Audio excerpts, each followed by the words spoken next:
for the best record in the AFC with an eye toward the #1 seed in the upcoming playoffs. Of course, New England plays at Pittsburgh this coming Sunday. A Patriot win tonight, Pittsburgh would still own the tiebreaker, but the ultimate tiebreaker likely to be that head-to-head game Sunday. The Patriots cannot afford to look ahead. You see all the traffic ahead of the Dolphins as they try to get one of those two wild card spots. Not very likely at 5-7. Almost certainly need an upset win tonight over the New England Patriots. Bill Belichick in his 18th season as head coach of the Patriots. 273 combined wins, regular season and playoffs. Tom Brady with the milestone tonight. New England won the toss and deferred, so Miami elected to receive the opening kickoff. Jakeem Grant is back deep. Very little breeze as Stephen Gostkowski kicks off. Gostkowski's kick down to Sonoris Perry just shy of the 5-yard line, and he got blasted and did not reach the 20. So here comes Jay Cutler in his first year here in Miami. He had retired, but then when Tannehill went down with the knee injury, Adam Gase, who had coached him in Chicago, reached out to him, and he returned to active duty. 5-5 this year with the completion percentage at 64%. He is 30th in the league in passing yards per game. It's a Miami offense that has struggled all season long, averaging 17 points per game. Cutler off the hands of his intended receiver, Devontae Parker, who has had a very tough go of it lately. To put it mildly, Parker has really struggled. He's been involved with some interceptions, and Adam Gase just can't seem to get his third-year receiver going. You got to make that play, especially early in games. Parker's been disappointing. Big target. He can run. He's talented. But they've thrown a number of interceptions when targeting Parker in recent weeks. On the delay, Kenyon Drake finds a hole, finds the first down. There's the speed John mentioned in the pregame. And he runs all the way out to the 45-yard line, taken down by Devin McCourty. He's been a difference maker. Jay Ajayi's in Philadelphia, but you're going to see an unblocked Patriot in the hole, Landon Roberts, and Drake is coming off a 100-yard outing last week against the Broncos, and a lot of the production comes on runs like that. Brilliant open field elusiveness. He's the running back, and we'll see almost all the action in the backfield tonight. Jarvis Landry the catch. He's taken across the boundary by Malcolm Butler. After a 26-yard run, it's a 9-yard completion. Here's the Miami offensive line. Best players in the middle. Mike Pouncey, the 3-time Pro Bowl center. The backs and receivers. Jarvis Landry now with 81 catches. Landry 6th in the NFL in reception. Most of them have been short gainers. He's averaging under 9 yards per catch. Dolphins have not started well, and that's particularly true against the Patriots. In the 3 meetings head-to-head with Adam Gase as the head coach, they've been outscored 14-0 in the first quarter of each game.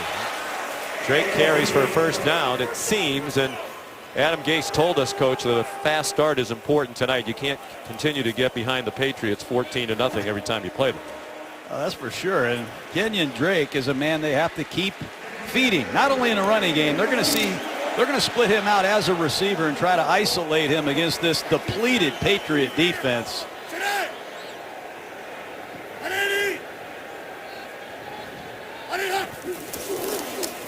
Quick toss to Drake, and he slips down as he tried to make a cut and get away from Marquise Flowers, the linebacker.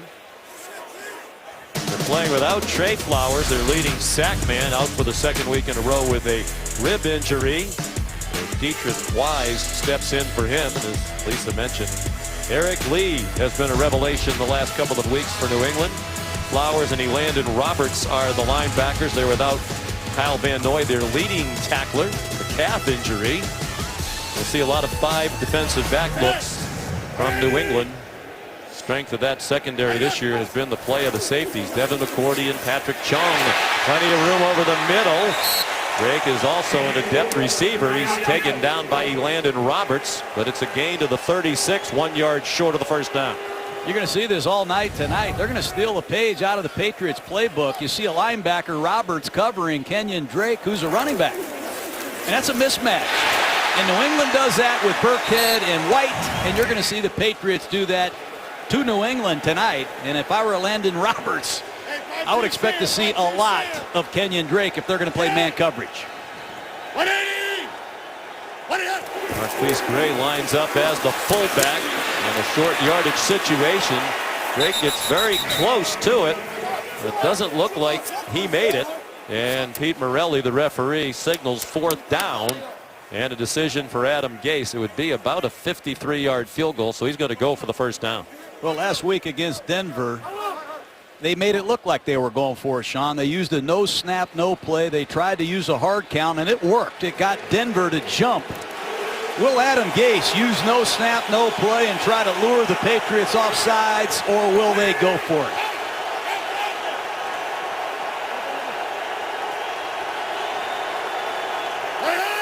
Play clock winding down to 2. It's a play fake, and on the roll, Parker makes the catch, has the first down and much more. Out of bounds inside the 25-yard line. They convert on fourth down. 1st and 10 Miami.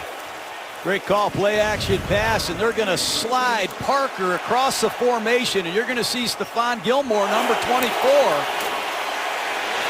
Looked like he was caught communicating with his teammates, and there's Parker, a man they desperately need to get going. Good work. Parker had just one catch last week in their win against Denver that ended a 5-game losing streak. Jarvis Landry lined up in the backfield, the wide receiver on the left hip of Jay Cutler as he goes out of the shotgun. And they throw the swing pass to one of the best receivers in the league down the sideline.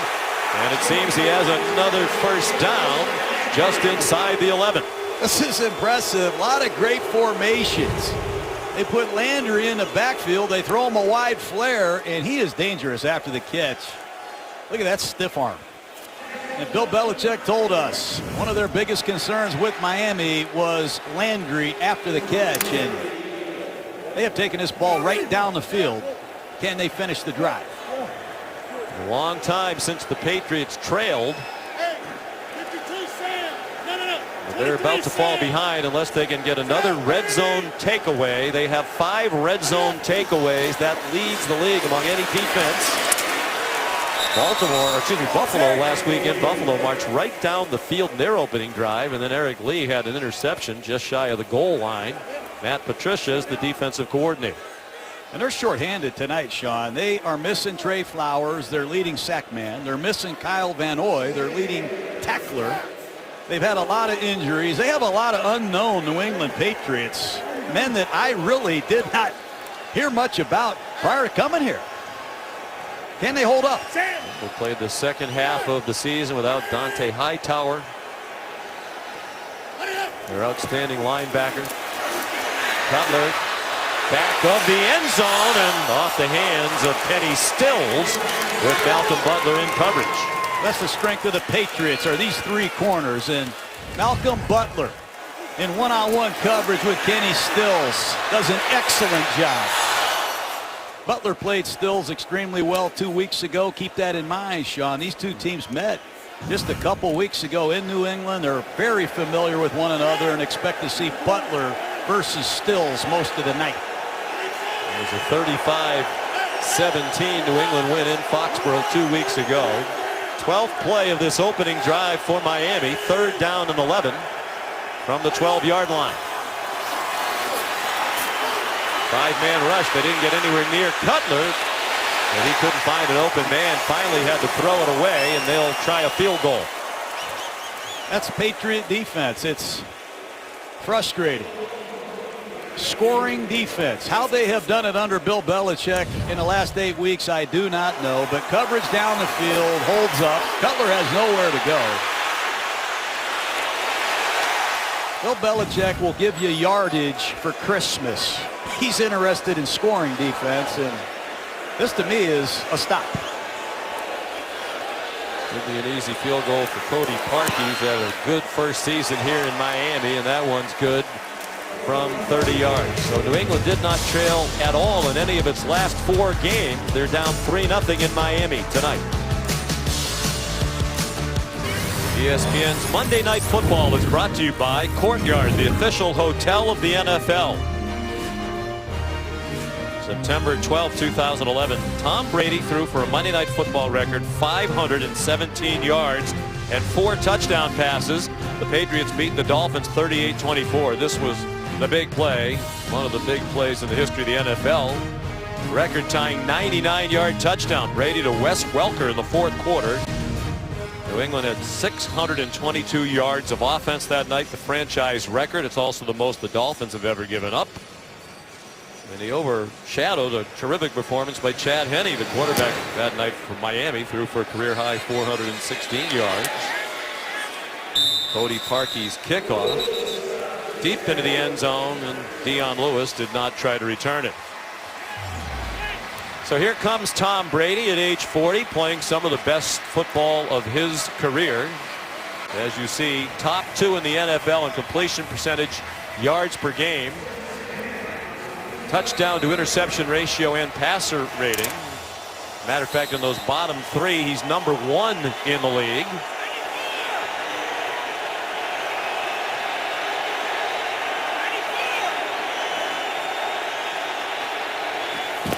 Start, as coach likes to say, with rocket backs. 2 of those running backs lined up together, and Rex Burkhead was repelled at the line of scrimmage by Ndamukong Suh. Well, they still have a lot of weapons in spite of not having Rob Gronkowski, their great tight end. And one thing that's obvious this year with this Patriot offense under Josh McDaniels is they are stretching you horizontally like they always have, but they're pushing the ball vertical. Brandon Cooks, a great addition at wide receiver. Don't be surprised if you see some 4 wide receiver sets, something they haven't done much. Play fake, pressure, and Brady throws it away. He saw the rush coming from Lawrence Timmons, the blitzing linebacker, and Brady got rid of it in a hurry. Miami's going to change things up. They're not going to play like they played right side of your screen a couple weeks ago. They're going to use some blitzes, try to mix things up, and they fooled Brady there. They're trying to set up a screen to Dion Lewis.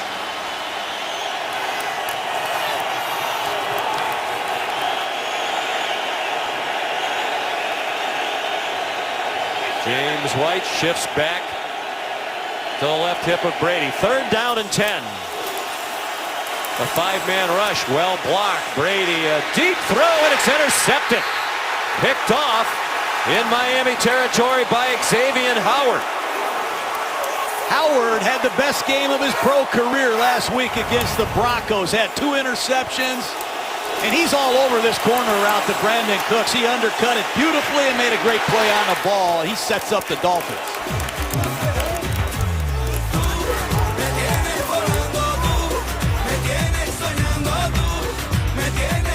Coach Gruden mentioned Xavier Howard did not have an interception in his 2-year NFL career prior to last week. Had 2 against Denver, including a pick 6 of Trevor Siemian. And now he has something to tell the grandchildren about someday. An interception of the Hall of Famer to be Tom Brady. Miami from its own 40, and it's a 4-yard run for Kenyon Drake. Well, he's aggressive. You have to watch him challenge Cooks. He's playing confident. He's playing aggressive. He read the route beautifully, whipped his head around, found the ball and played it. 2nd round pick, as you say, out of Baylor, has really come into his own. Just his 19th start. He's got the measurables and the traits you're looking for. They're without their other starting corner tonight, the rookie Cordray Tankersley. Out with a couple of different injuries. Cutler into traffic and a good throw. A yard short of the 1st down is the tight end, Julius Thomas.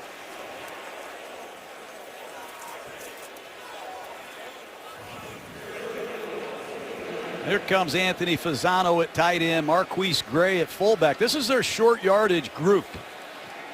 They ran a bootleg the last time on 3rd down and 1. In this monster 2-back set, will it be Drake off that right side?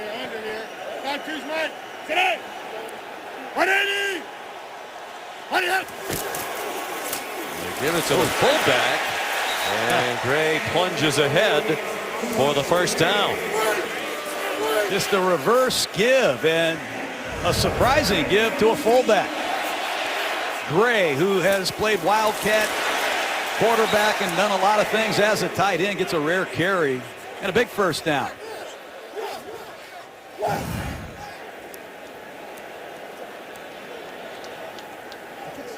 A great start for the Miami Dolphins.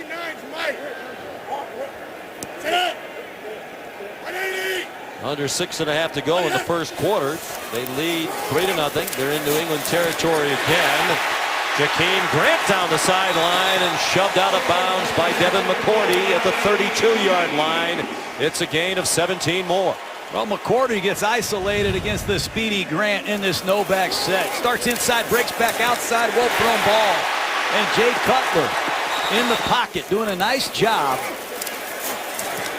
throwing the accurate strike to Grant. This is a wild card. You'll see him on jet sweeps. A lot of deceptive plays with Grant. Kenyon Drake, nice cut. Down to the 26-yard line, a run of 6 yards for the second-year man out of Alabama. He is exciting. Didn't play much at Alabama. Behind Eddie Lacy, Derrick Henry. Of course, Henry won the Heisman Trophy. Had some injuries while he was at Alabama as well, but showed enough talent to get selected by the Dolphins in the 3rd round last year. And they thought enough of him and of Damian Williams that they could trade Jay Ajayi, who was the 4th leading rusher in the NFL last season. Hey, that's Sam. That's Mike. It felt like Drake in particular gives them more speed than what they had from Ajayi. He's in trouble on this carry and smothered for a loss back to the 30. Lawrence Guy leading the way. Trevor Riley in on the tackle as well. Boy, Lawrence Guy in his 7th year came over from the Baltimore Ravens, and he does an excellent job. Lee 55 strings it out, and Lawrence Guy makes an excellent play. Versatile, energetic, smart football player that has really paid big dividends for New England.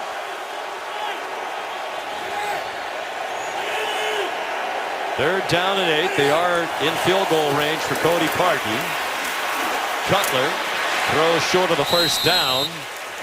Parker the catch, and a good tackle made immediately by Jonathan Jones in his 2nd season out of Auburn, an undrafted player who has blossomed with the Patriots. They've had a number of guys blossom, you're right, and Jonathan Jones as a nickel corner has made a lot of big plays. He made a game-saving pass breakup against Tampa.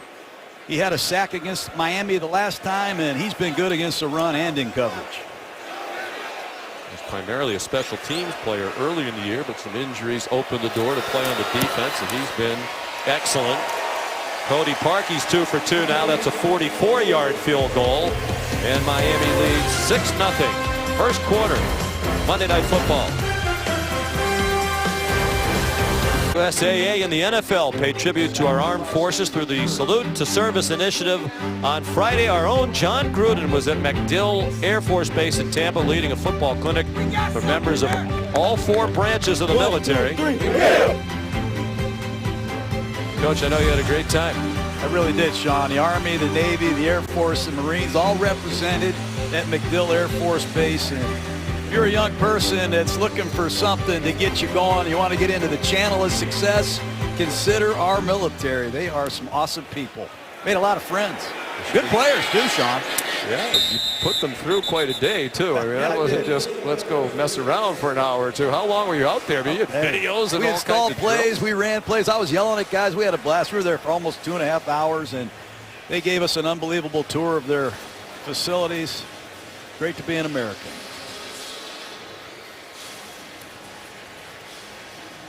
Parkey, another touchback on the kickoff. Well, here's Brady after an interception on their first possession. Not fared well over the years here in Miami. 7-8, his career record.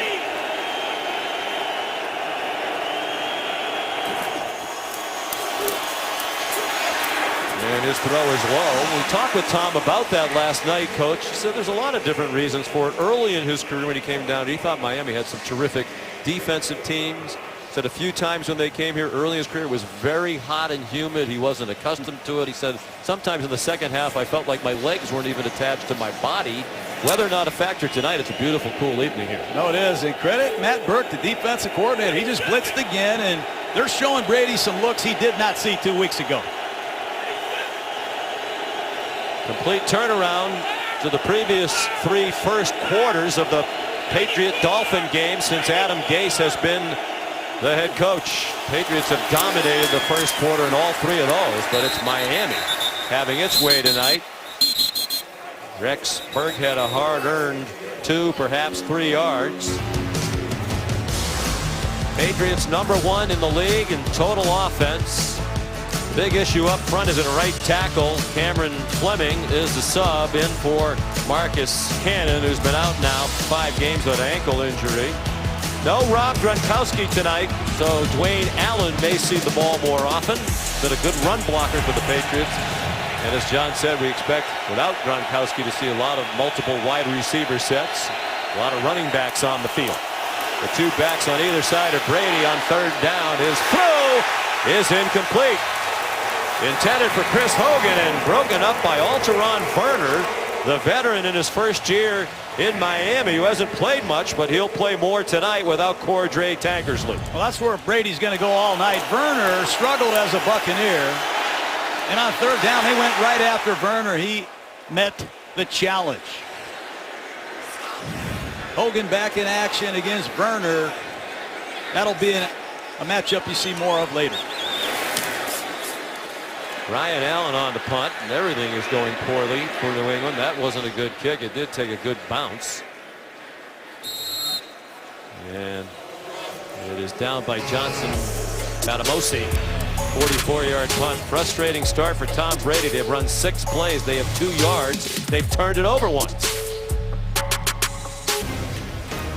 You're running out of time if you want to vote for the 2018 Pro Bowl in Orlando. Voting ends on December 14th. Visit NFL.com/Pro Bowl vote and vote for your favorite NFL players today. The Pro Bowl's on January 28th, 3 p.m. Eastern, right here on ESPN. It'll be simulcast on ABC. I encourage them to vote for their favorite NFL players. I would say vote for the most deserving. Yes. Sometimes they're the same person. Movement before the snap. Only the Chargers have had more pre-snap penalties this year than the Miami Dolphins, but we'll see if it's against Miami or New England. Pete Morelli. Encroachment, neutral zone infraction, number 90 of the defense. 5-yard penalty remains. 1st down. Well, that's Malcolm Brown, and Bill Belichick not happy with what he has seen tonight in any of his 3 phases of football. And they are dealing with another injury on the defense. Alan Branch, starting defensive tackle, is left with a knee injury. His return is up in the air. No Trey Flowers tonight. They've lost Derek Rivers, Vincent Valentine, other defensive linemen during the year. Cutler pursued from behind, takes off running. He's a good athlete. He used to run more earlier in his career. Now in his 12th year, 34 years old, he doesn't do that as much, but he got a 1st down, it appears. Well, just take a look at the pass protection. New England not getting close, and this is a 4-man rush against a depleted offensive line of the Dolphins. And you said it, Cutler is not a one-dimensional pocket passer. He can move around. How about this formation? They are using some exotic, crazy, empty formation. 4 receivers stacked at the top of the screen. Did you run that at MacDill Air Force Base the other day? I did not. Cutler lobs one down the field looking for Julius Thomas and broken up by Patrick Chung, and they'll probably be battling one-on-one for a lot of the night tonight. Chung is a chameleon. He can play linebacker in the dime package. He can play strong safety, and if you need him to go out here and play like a cornerback, he can do that. And Adam Gase told us he is going to use a lot of open, empty, no-back formations, try to get Thomas against Chung, and he's going to try to get Kenyon Drake against these young linebackers of the Patriots.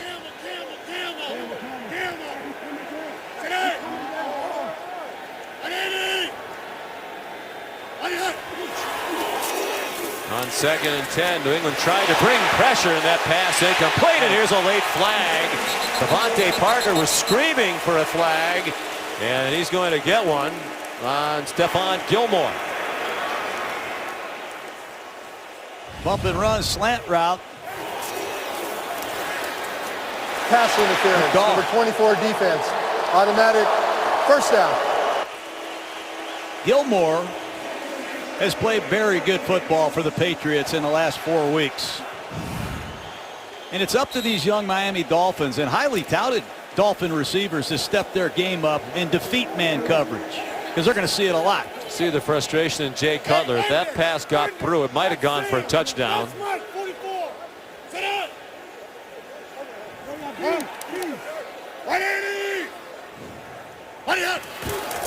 On 1st and 10 from the 48, Drake, a nice mix of run and pass called up by Adam Gase, who does call the plays as the head coach.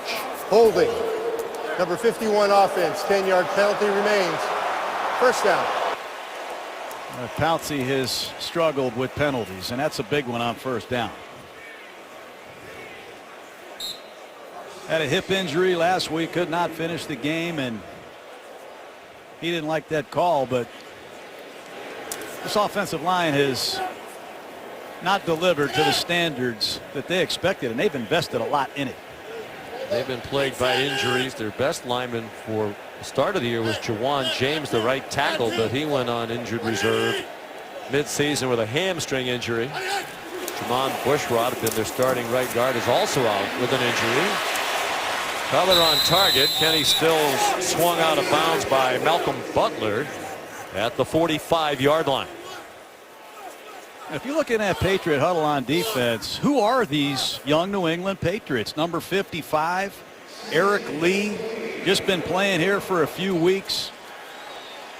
59 is a Marquise Flowers, an ex-special teams player for the Bengals. It's got to assume a huge role tonight.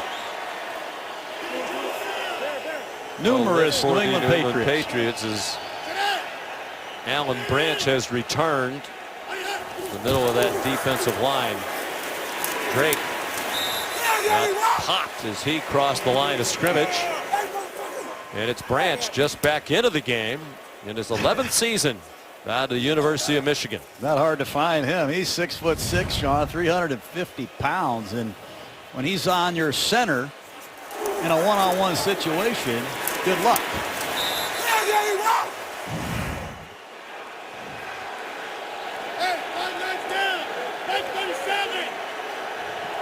Final 20 seconds of the first quarter. 3rd down and 13, Miami trying to add to their 6-0 lead. Thomas lost the ball. Did he ever catch it? So far it's ruled a catch, a fumble, and then a recovery by Thomas.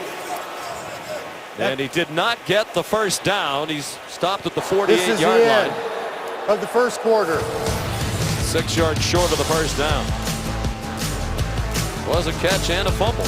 And it's the end of the first quarter.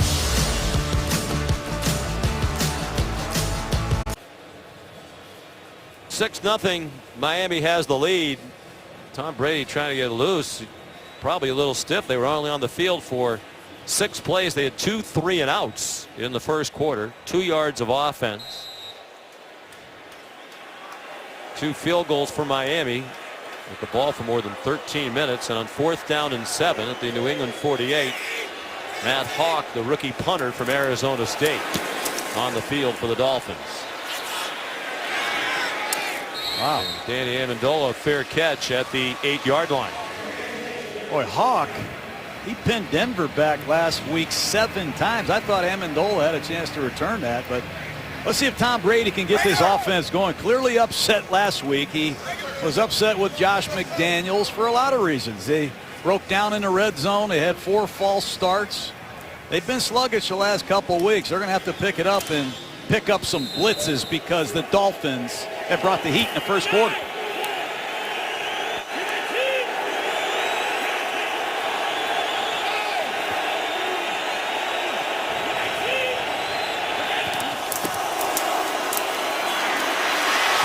Lewis, he's been the leading rusher in the NFL over the last 2 weeks.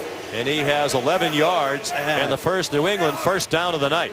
Watch this block by a fullback. James Devlin, number 46, going to come across and make a wham block right on a nose tackle, and that is outstanding work. Offensive line coach Dante Scarnecchia, one of the great scheme coaches in football.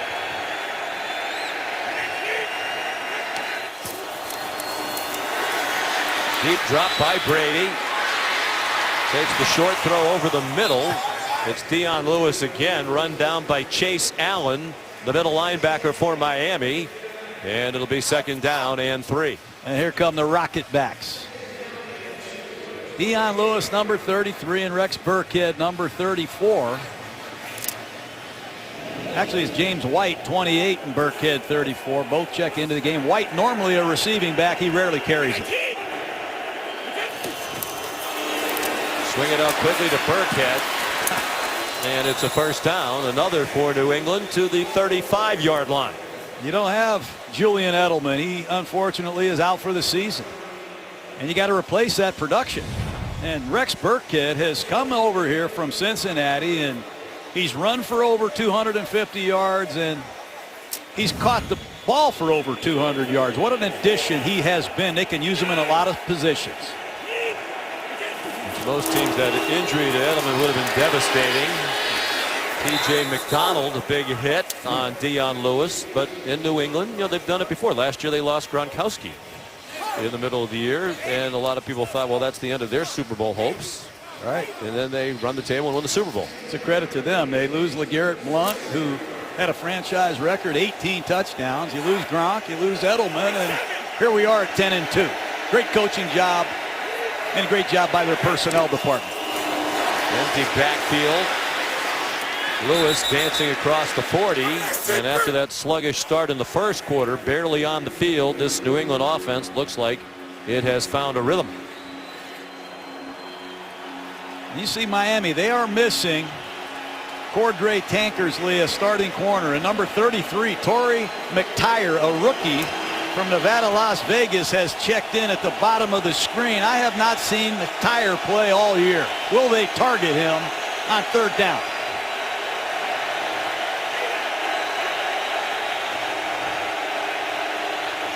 Third down and 4.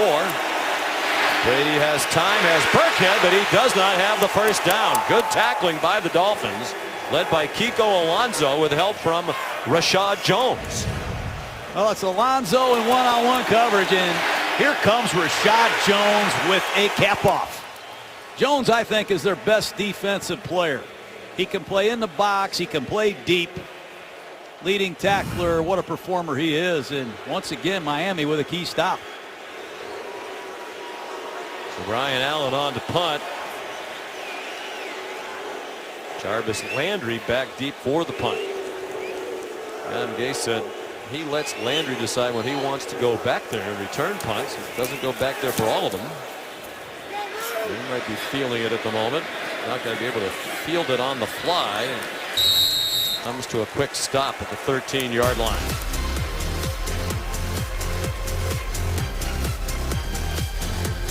The Year Award presented by Nationwide recognizes NFL players for their excellence on and off the field. The Patriots nominee for this season is offensive tackle Nate Solder. His work aiding children and families battling cancer. The Dolphins nominee is Kenny Stills. He's worked hard to address issues of social inequality, to improve the relationship between citizens and law enforcement.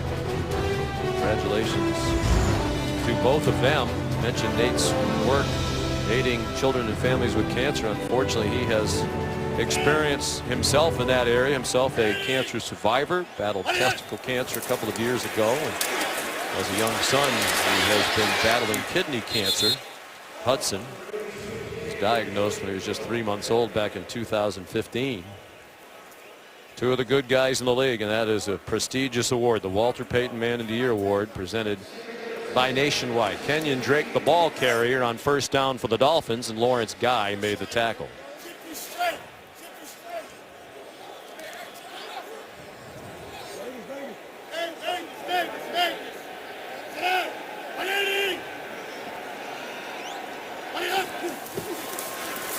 Butler running out of time, and McCourty on the safety blitz takes him down back near the 5-yard line. 7-time captain of the New England Patriots. And you're going to see a strong safety blitz on the left side of your screen. Number 32. Untouched. I don't know who's supposed to block him, but there's a mistake. And McCourty, a clutch New England Patriot. 11-yard loss. Bill Belichick has started comparing McCourty and Chung to Rodney Harrison, and that is very high praise. Former great Patriot safety. Kenyon Drake, a lot of running room to traverse to get to the first down marker. He did not. He got them to the 19, but he's 5 yards short of the first down, and the Dolphins will punt. Big stop by the Patriots. And we have a different punt returner, Bernard Reedy, back deep. Another new Patriot. First game with New England was last week at Buffalo. He's back for one punt return. With Tampa Bay earlier this year, catches it on the run. And New England will have excellent field position. The Patriots will start from their own 48-yard line. Tom Brady just 4 out of 8 for 22 yards in the second quarter. New Year's Day, we'll have the college football playoff semifinals on ESPN. Number 3, Georgia. Number 2, Oklahoma kick things off in the Rose Bowl at 5, and then number 4, Alabama, and number 1, Clemson again in the playoff from the All-State Sugar Bowl. And first down for New England. It's Dwayne Allen, the tight end, into Miami territory to the 44-yard line with a gain of 7. I like Allen. He's an unselfish player. He won the Mackey Award as a top tight end in college football at Clemson. Here he is in the flat. Hasn't been utilized as a receiver, hasn't complained at all, but he's a valuable Patriot as a blocker. In his first year, came over in March for a 4th-round pick. False start. Number 71 offense. 5-yard penalty remains. Second down. Pre-snap penalties are uncommon. Malcolm Brown got one on the defensive side of the ball. There's Fleming. They had 4 last week. Very un-Patriot-like pre-snap penalties. Cameron Wake at the bottom of the screen working against the 3rd-string right tackle. Can Wake get after Tom Brady? No active player has more sacks against Brady than Wake. Here's Alonso on a blitz up the middle, and the lob pass caught. Beautifully placed by Brady, and a nice running catch by Dion Lewis for a first down to the Miami 28. You can't coach that. You cannot coach this. It's a cross dog blitz. Both linebackers come up the middle. They drop Wake, the defensive end. He's covering Lewis. And how about that throw catch? The Patriot way. Man, are they good.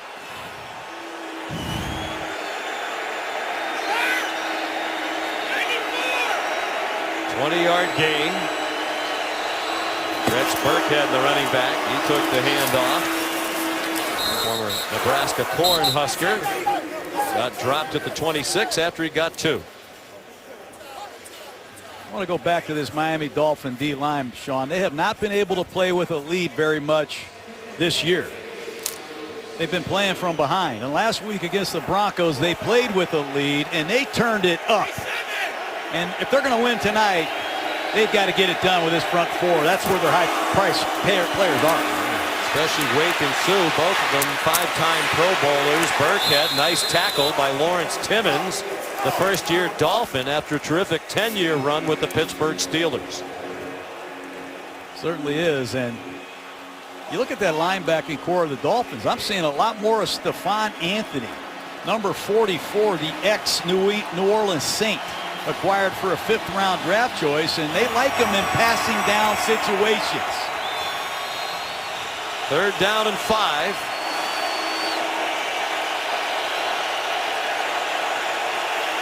Six and a half to go till halftime. Brady lost it to the goal line and a flag down. Trying to get it to Brandon Cooks. And Xavier Howard had the coverage. And it looks like he's going to be flagged for pass interference. Indeed. Pass interference. Number 25, defense. Automatic. First down. Oh, I don't know about Wow. that. I don't know about that call. It looked like the Patriots caught a break there. Howard playing himself, so he might be owning it. In their win over the Dolphins 2 weeks ago, the Patriots scored touchdowns on all 5 red zone possessions. Miami, the worst team in the league in red zone defense. Trying to stop first and goal from the 3. They do not. Burkhead the touchdown. What a weapon Burkhead has been in the red zone and on the goal line. And once again, fullback number 46, Devlin, with the key kick-out block. Frees Burkhead off the left side. Good goal line running.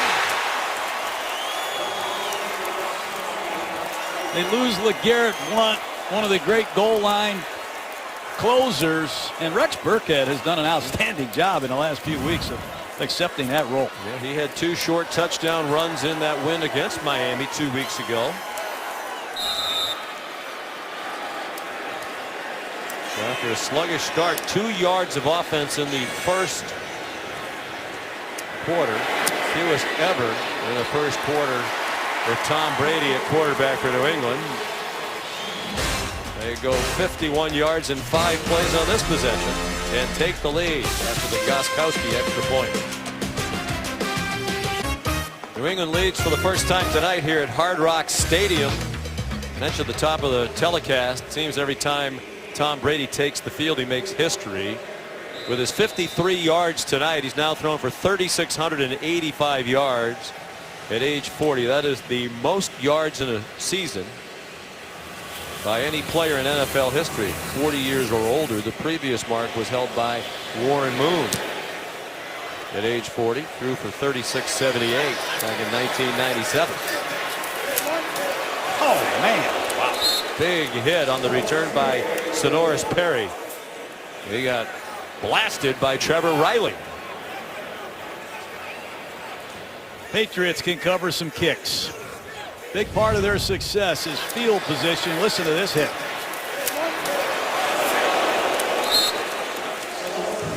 Continuity on this Patriot coaching staff is uncommon. Same offensive coordinator, same defensive coordinator, special teams coordinator, Joe Judge.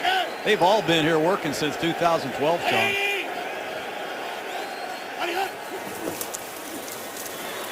Line of scrimmage the 20. Cutler has room. Nice throw on target. First down. Anthony Fasano, the 33-year-old veteran out of Notre Dame with the catch. Left side of your screen, he's going to run an over route, and Jay Cutler put the ball where it needed to be placed. He protected Fasano from 21 Butler. Great throw. No back set again. They are spreading the Patriots out. And at the top of the screen, it's Landon Roberts once again against Kenyon Drake. That's a matchup Miami's looking for. 17-yard gain on the completion to Fasano.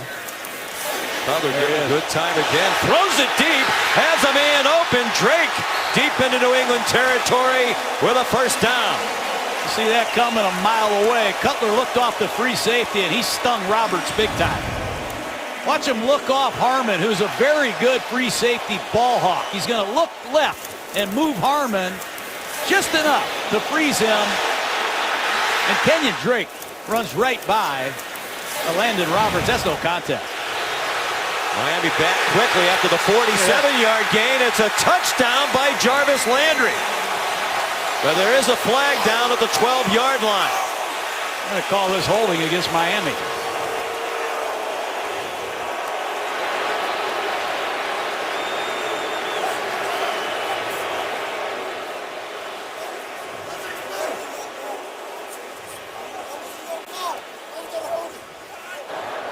Holding. Number 67 offense. 10-yard penalty remains, first down. Laramie Tunsil at left tackle.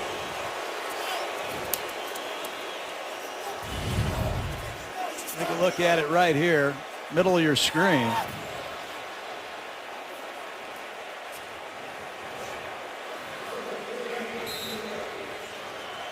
He's got the jersey, there's no question.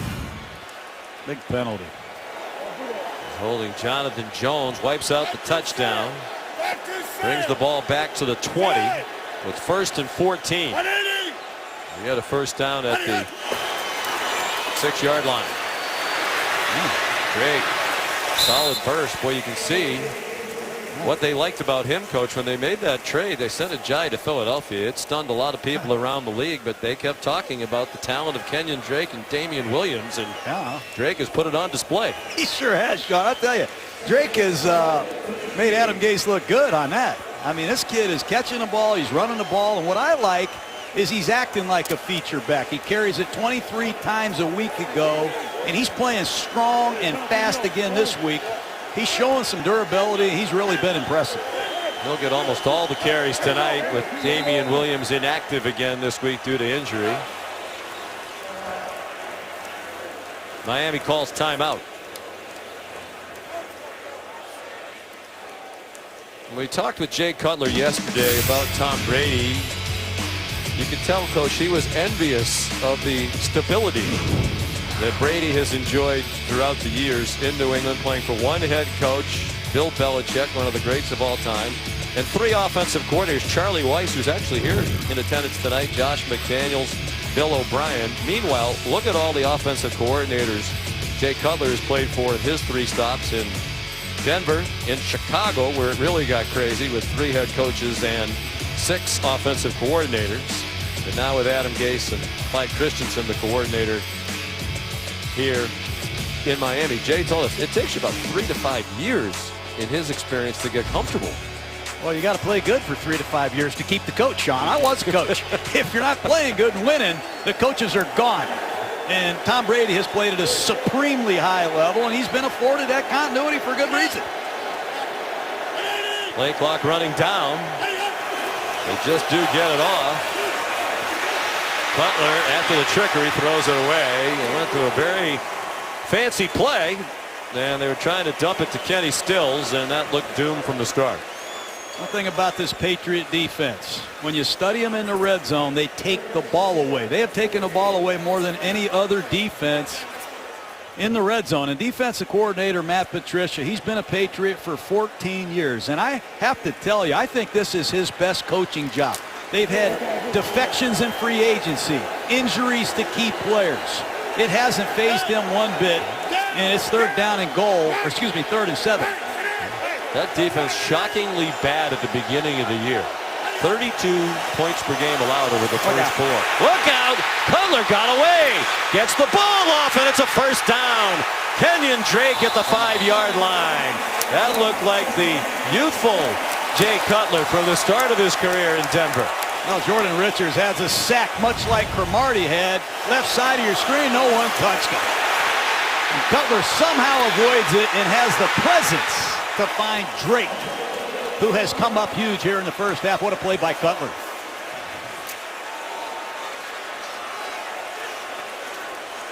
That looked like the Jay Cutler from Vanderbilt.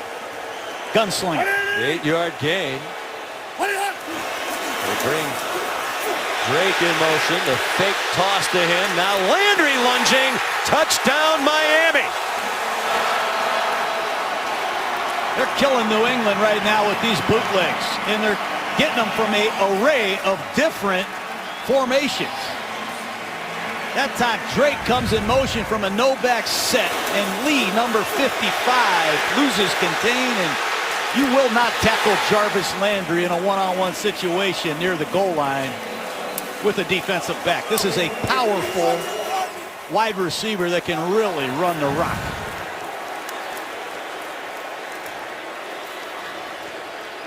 $80-yard drive has Matt Patricia shaking his head. We talked to Bill Belichick yesterday about the fact they're playing Miami for the 2nd time in 2 weeks.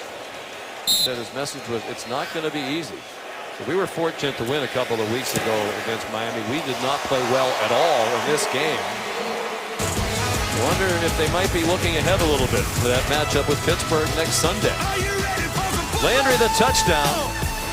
Miami back on top.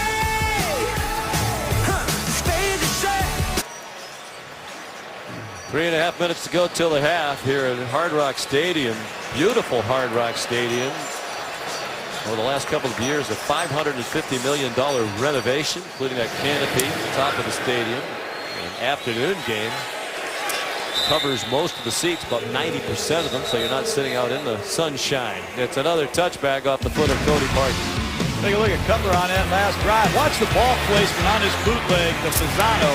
Well done. Then he finds Kenyon Drake, a beautiful throw against linebacker coverage, and then on third down, he avoids the sack and has the presence to find Kenyon Drake to keep the drive alive, and then the bootleg. He beats the Patriots to the front pylon with Jarvis Landry. Great work by Jay Cutler. Dolphins lead. And you see glimpses of the talent, and that's part of what made it so frustrating for fans in Denver and Chicago, because he's been a 500 quarterback throughout his career. Obviously, a lot of that depends on your teammates as well, but he has a great arm. He is a good athlete. He's a smart guy. But at the end of the day, he's just about a 500 quarterback lifetime. 73 and 76 entering tonight. And he's never beaten the Patriots. He's 0-3 against New England, and you can see the look in his eye. That would mean a great deal to him, to beat the Patriots and keep the Dolphins' playoff hopes alive. Deion Lewis got 5. Brady 7 in a row on target after an 0-for-4 start. That's a screen and a good call. Rex Burkhead gallops into Miami territory to the 47-yard line. They have an athletic offensive line, and they are an excellent screen team. Tooney, number 63 at left guard with a key block. Andrews, number 60 with a beautiful second effort block, and there goes Burkhead right down the numbers. Textbook screen work by the Patriots. Going to take a shot here pretty soon. Keep an eye on Cooks. Become a really good vertical receiver here in New England. And 1st and 10. Deion Lewis straight ahead. We're nearing the 2-minute warning. Plenty of time for New England with all 3 timeouts left. They're in Miami territory now at the 44, and it looks like Tom Brady will let it go down to the 2-minute warning.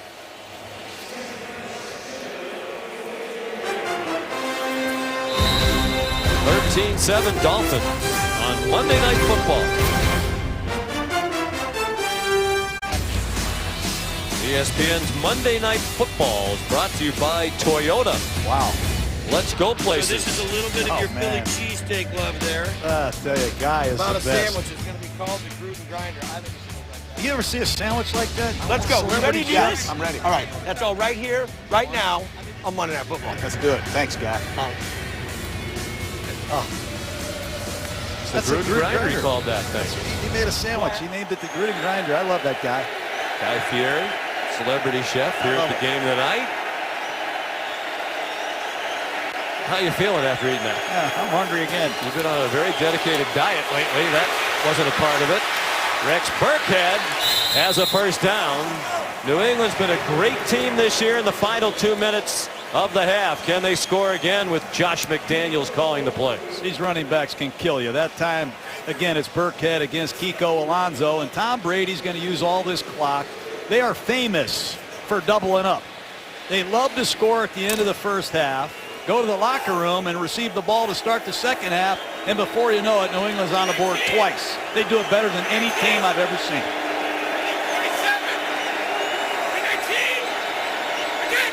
Simmons showing blitz.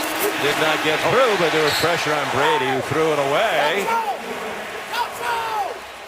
Wow. Gottschall, rookie out of LSU, takes a shot at Tom Brady. Had to be a mistake in pass protection. Gottschall came through clean. Good to see him back. He missed last week's game. He was out. He's been bothered by a knee injury, had limited practice time during the week, but he's an emerging young talent. 2nd and 10. On the edge of field goal range for Gostkowski, who's had another tremendous year. Brady and the Patriots want the 7. Tom stepped up in the pocket, and they're going to need 3 yards on 3rd down after the catch by James White. Well, Andre Branch thought he had Brady, but watch Tom Brady move in the pocket, and the ball remains in the throwing position. 2 hands, young quarterbacks, and he's got the ability to showcase poise in the pocket. That's excellent work. Under a minute to go in the half. New England has scored in the last minute of the first half in 9 of their 12 games this year. And now they have a 4th down as James White could not turn the corner. Morris Timmons and Alonso, they came to play tonight. And will New England go for it? I don't think so, because wouldn't they be using a timeout if they were to leave them additional time were they to get the 1st down? They're lining up like they're going to go for it, but they've let a lot of time come off the clock. They're going to take it down as far as they can and then call a timeout. They're trying to get Miami to jump to give them a 1st down, and the Dolphins too smart for that. Toyota halftime coming up. Susie, Randy, and Matthew talking about Tom Brady's unusually slow start tonight. They have the fewest yards in the first quarter of any first quarter since Brady's been their quarterback. And Scott Van Pelt will have an interview with our pal Aaron Boone, former ESPN colleague and now the manager of the New York Yankees. And having worked with Aaron, privileged to call him a great friend. That was a tremendous hire. He is going to be a star, Coach. I know you love baseball. I sure do. That guy is something, wasn't he? Derek Jeter running the Florida Marlins operation. Miami Marlins in attendance here tonight. 46-yard field goal is good for Gostkowski. And it's a 3-point game. 2 seconds to go in the half. Back in 30 seconds after word from Wells Fargo. An alert from Wells Fargo, $107 at Doggy Lover's warehouse. No, I would never. Doggy Lovers, please. You know me. I don't even know where that is. Look, I'm replying deny. See? Oh, come on. Hello? Wells Fargo, I did not make that purchase. I didn't do it! I'm so glad you caught that.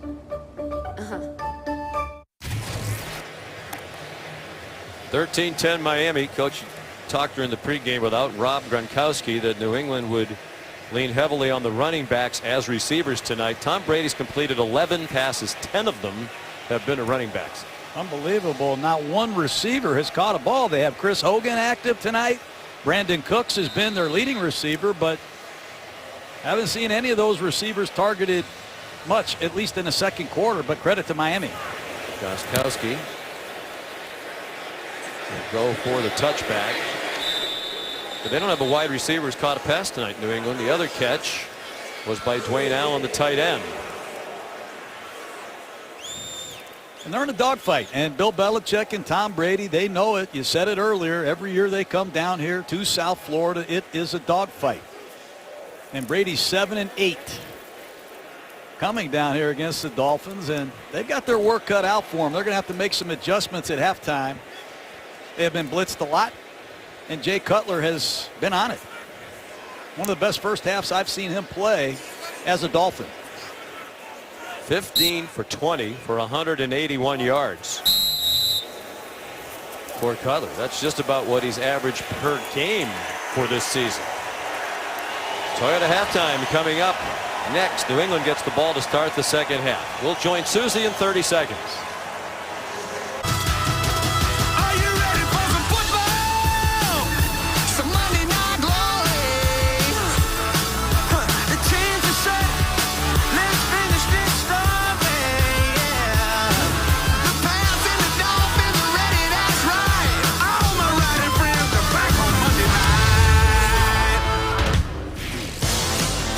Number of surprises here in Miami tonight. The Dolphins leading at the half 13-10. And who would have thought this would be the case at the half? Jay Cutler's thrown for nearly twice as many yards as Tom Brady. And we welcome you back to halftime in Miami. Sean McDonough with John Gruden. That was an excellent first half of play by the Dolphins, and particularly by Jay Cutler. Best first half I've seen Cutler play as a Dolphin, but beware of Tom Brady. The fast starting New England Patriots are good here to start the third. Time now for tonight's Kay Jewelers Extraordinary Moments. Well, it's Jay Cutler. 2 big-time plays in the red zone. One on third down. Jordan Richards has him for the sack, but Cutler somehow escapes it. He finds Kenyon Drake. That's just great work by Cutler. And then they fake a toss sweep to Kenyon Drake. They beat Eric Lee on a bootleg, and there goes Jarvis Landry for the go-ahead score. Good work by Cutler, but these edge players of the Patriots got to do better. Richards missed the sack, and Lee didn't contain on the boot. Can Jay Cutler bring the Dolphins a much-needed win? Didn't expect to be here tonight. He had retired at the end of last season, accepted a job with Fox Sports to be an NFL analyst. But when Miami needed a quarterback in August, they wanted somebody who knew Adam Gase's system. Jay knew it, having played for him as the coordinator in Chicago. And now Jay says he thinks he'd like to keep playing. He won't fully make that decision until the end of the year. He said, when I came back and started playing, I realized I like to play. It's been fun. Especially for $10 million a year and live down here in Fort Lauderdale. You don't think Fox is paying him that? I don't know. Dion Lewis brings the kickoff back for New England to the 20-yard line. Here's Lisa Salters. Hey, Sean, well, as you know, the last 3 games against New England, the Dolphins got themselves in a hole early and trailed by 14 after the first quarter in each of those games. I asked Adam Gase what's been different about the defense tonight, and he said, we're really executing well in all phases so far, but he said what helps is that our offense is staying on the field, and that's keeping Tom Brady off the field. I also asked him about the throwback Jay Cutler we're seeing. He said, yeah, he's moving around really well, got an extra step tonight. It's been fun calling the plays. Sean? All right, Lisa, thank you. On first down, Tom Brady, the deep drop, takes the check down for a 2-yard gain to the fullback, James Devlin, in his 5th year out of Brown. Patriots use Devlin. They use a fullback more than any team I have seen this year, and that's an old school way of playing the game. And credit Josh McDaniels for adapting to his personnel. And I still got to remind fans out there, we have not seen a New England Patriot wide receiver catch a pass yet. 12 completions, 11 to running backs and 1 to the tight end, Dwayne Allen. 5-man rush, and they get to Brady and bury him back at the 13-yard line. Jordan Phillips leading the way for Miami. Phillips is coming on. He had a great game last week against the Denver Broncos, and the 3rd-year man out of Oklahoma, number 97, working against Joe Tooney at left guard, beat him clean. And Tooney struggled big time last week against the Bills, beaten for 2 sacks. No contest that time. Phillips wins. Miami has knocked Tom Brady around over the years. In their loss at Foxborough 2 weeks ago, they hit him 8 times in that game. He has plenty of time that time and throws a deep bomb. Cooks trying to run under it, and it's intercepted. Second of the night by Xavier Howard, his 4th in the last 2 games. Looking for blockers and runs out of bounds as he crossed midfield. And that is one of the great interceptions you will see. Cooks had 2 steps, and Xavier Howard blurs the screen with a spectacular interception.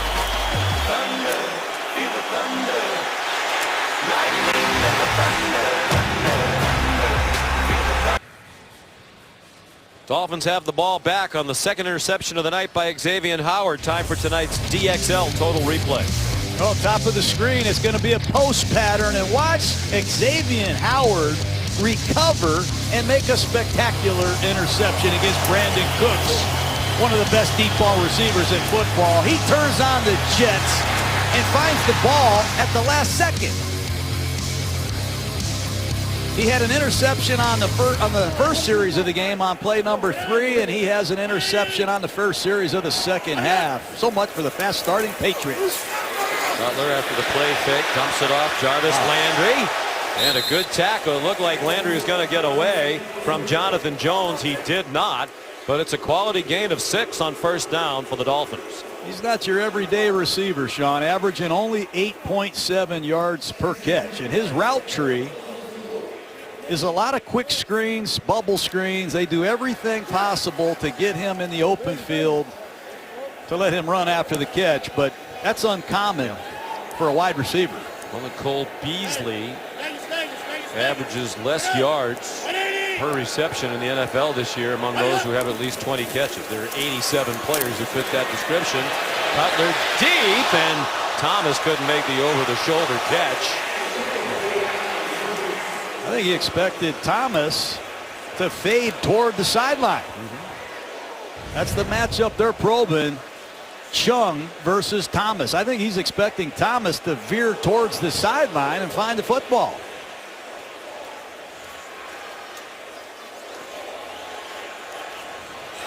One of the knocks on Cutler over the years is that a lot of times it seems like he doesn't care, and Adam Gase shot that down, as have many others who played with Jay over the years. You can see it tonight. He's been agitated a couple of times, and it looked like there were big plays to be made that didn't happen.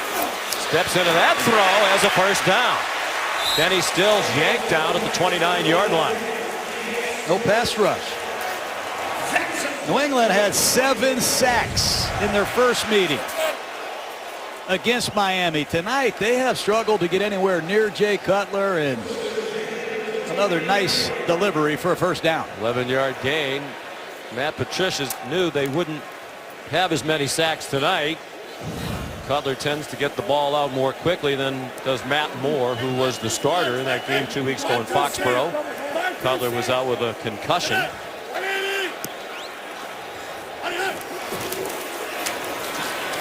Kenyon Drake bouncing outside, and a good tackle around the legs by Devin McCourty.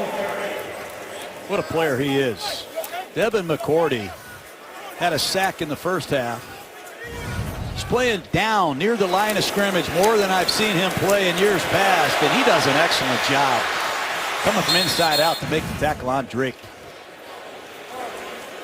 Former first-round pick, played cornerback. They moved him to safety, and they're moving him around a lot more than I have seen in recent years.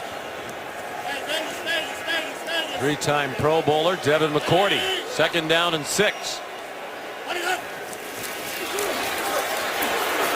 Cutler for the end zone, and it is caught for a touchdown by Jakeem Grant.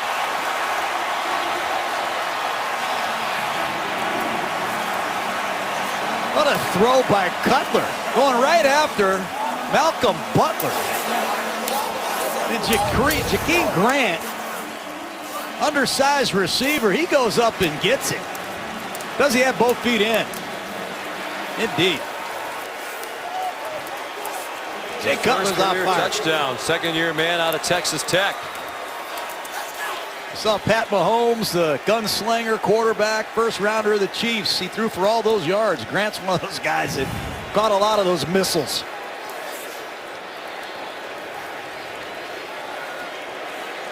Jay Cutler, and he's feeling it. Look out. First touchdown reception of Grant's career. He has 1 punt return for a touchdown in the NFL. So here's Cody Parkey trying to make it a 10-point lead. 2 interceptions by Xavier Howard. And this one leads to 7 points for Miami. What a night for Jay Cutler. Nothing's gonna stop us now.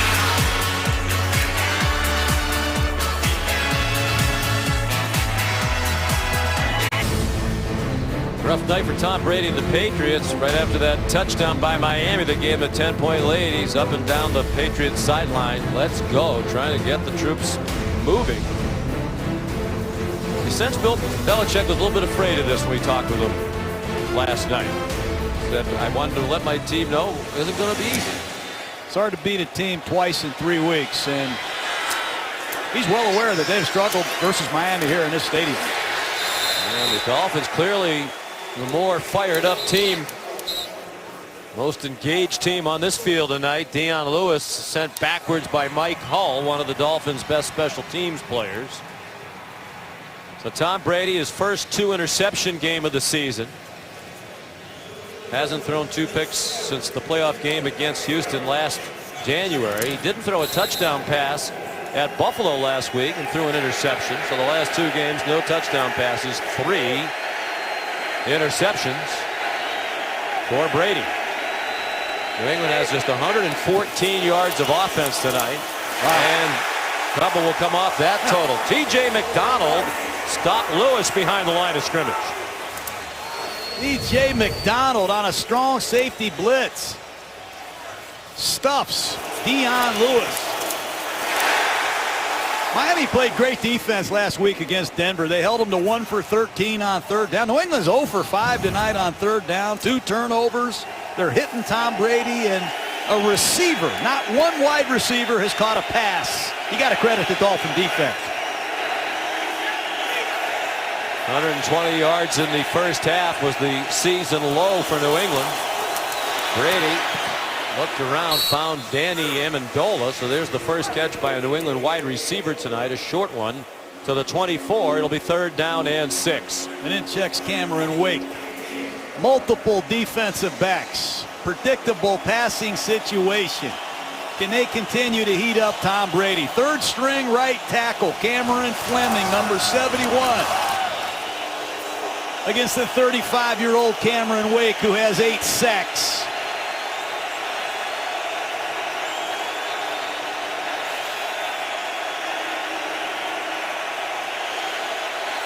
Movement, and they stopped the play. I think I fired Wake up so much he jumped.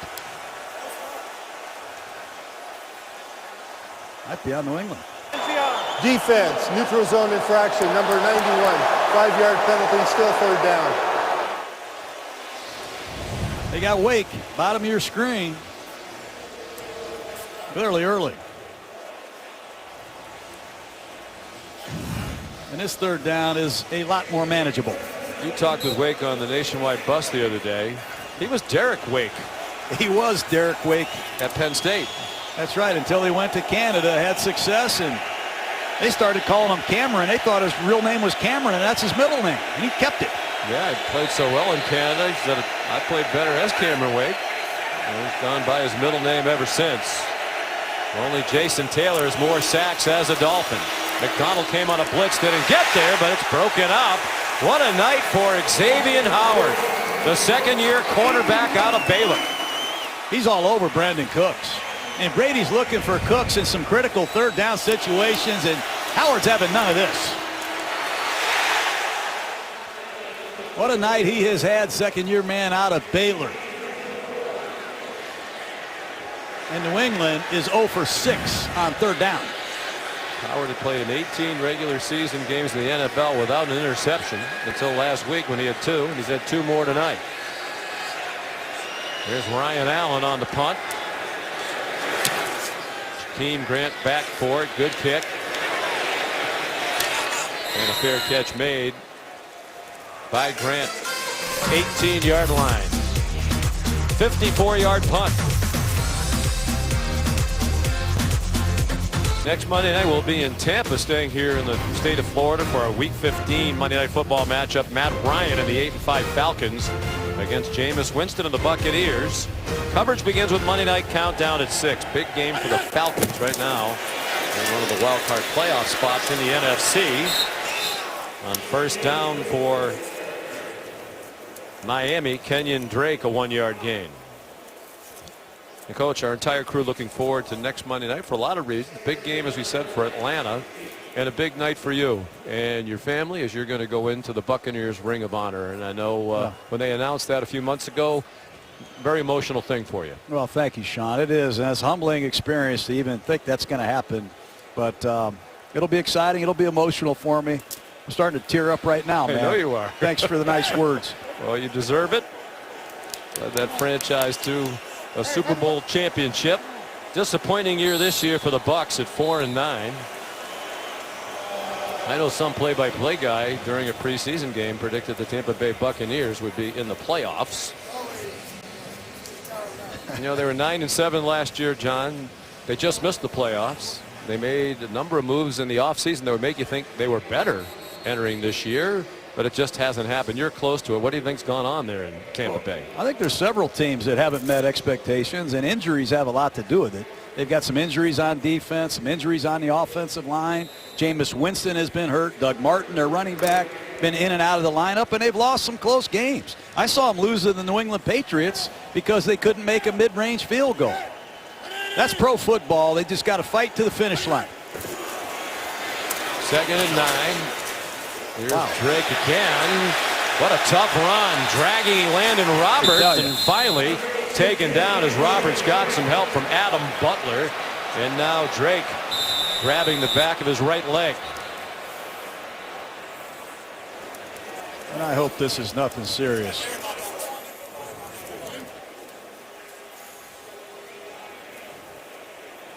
You really don't have any options behind him. Sonoris Perry is the backup tonight. He's had 5 career carries in 3 years in the NFL.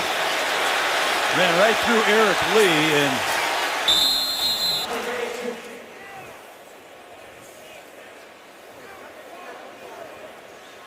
we'll see what this is, but you see Butler number 70, and hopefully the ball just knocked the wind out of him.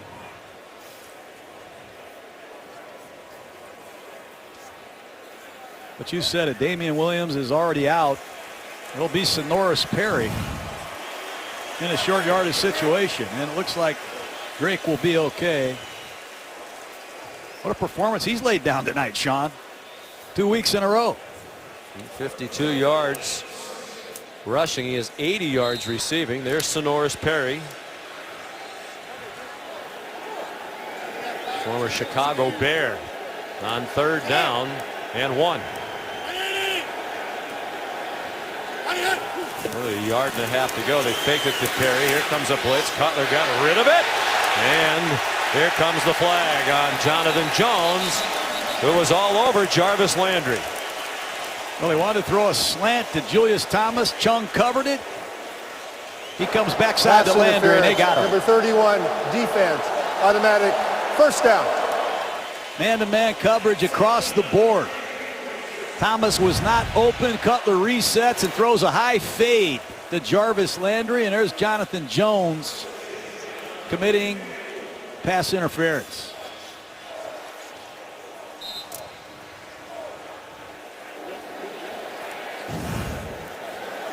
And Kenyon Drake right back out on the field for the Dolphins. Nearly midway through the 3rd quarter. 22-yard penalty. Gives Miami a 1st and 10 at their own 48, and Drake takes him across midfield. If you look out there in this Patriot huddle, you see Jonathan Freeney, number 44, playing linebacker. Freeney was released by the Patriots, went to Baltimore, was released, then released by Jacksonville. And with the injury to Gronkowski, they activated Freeney because Kyle Van Noy is out. And Matt Patricia has gone through a lot of different New England Patriots, already missing Trey Flowers, their best pass rusher. And they're in trouble tonight. During their 8-game winning streak, they did not give up more than 17 points in any of those games. Miami has ended that streak with 20 tonight. Drake swung down by Landon Roberts at the New England 46, and there's a minor skirmish after the play. I really like a Landon Roberts. Undersized 6th-round draft choice out of Houston last year, but he is a hard-hitting undersized 6th-round draft choice with a nose for the football. He's really improved, and they're using a lot of defensive backs in these 3rd down situations. 7 of them on the field now for the Patriots. Big play here, 3rd down and 4. The bunch to the right of Jay Cutler. Anthony Fasano, the tight end, lined up in the backfield and checked. Devontae Parker, the 1st down. Gilmore tried to punch the ball out and could not. And the Dolphins advance it to the 35. Shouldn't happen. It's just a 3-man rush, man-to-man with help everywhere. And Parker just runs a shallow cross across the field for an easy 1st down. But you saw number 59, Marquise Flowers, free to help underneath, and Parker ran unscathed across the formation and picked up another Miami 1st down.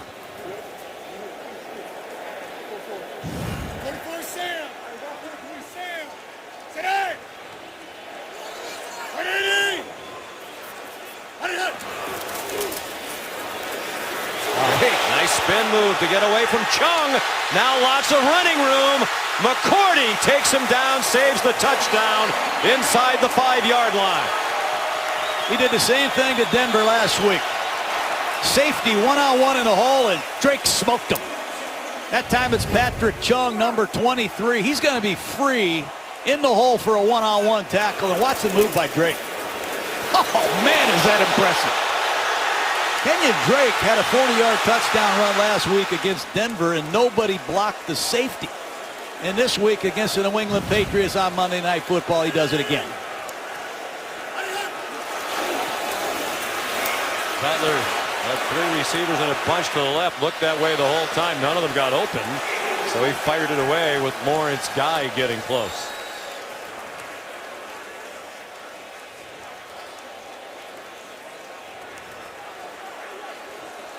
Matt Patricia trying to find the answers. He's had Patriots in position for tackles, Sean. We saw Cutler get out of trouble twice in the first half, and that time Kenyon Drake takes a would-be loss of yardage play for a big game. 170 total yards from scrimmage tonight for the emerging standout, Kenyon Drake. 3-man rush on 2nd and goal. Cutler wide open. Landry touchdown.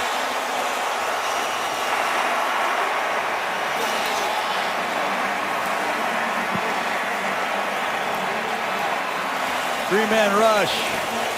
Maximum zone. No one near Jay Cutler. And he looked all over the field until he found Landry. Landry's going to come from right to left. But watch Jay Cutler look all over this defense until he finds Landry, who uncovers beautifully against this zone coverage. I think Landon Roberts blew a coverage. The extra point good by Cody Parkey. And that New England defense that had been so good for 8 weeks, giving up 27. We're still in the 3rd quarter here in Miami. ESPN's Monday Night Football is brought to you by those that live like a pro, GMC.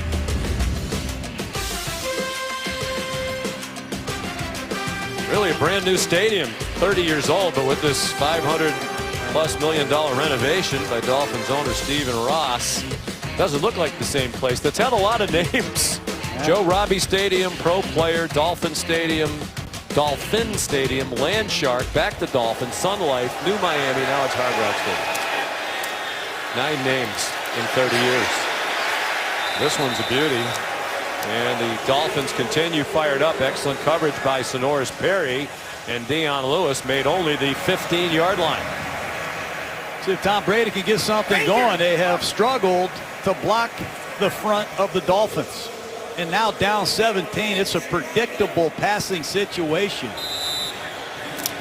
They knew coming in here they have to get help on Cameron Wake and Ndamukong Suh, and now's the time that they need it. They open out of the gun. 4 wide receivers, 2 to each side of Tom Brady. Short throw, Dwayne Allen couldn't catch it, with Bobby McCain closing in quickly.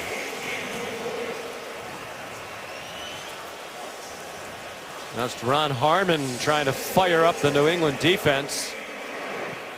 Well, Harmon is famous for giving a speech at halftime of the Super Bowl, Sean, and they need something. I know Brady was part of that great 25-point comeback, but they need to get a couple first downs. Yeah, that one was 28-3 against Atlanta. They're down 27-10 tonight.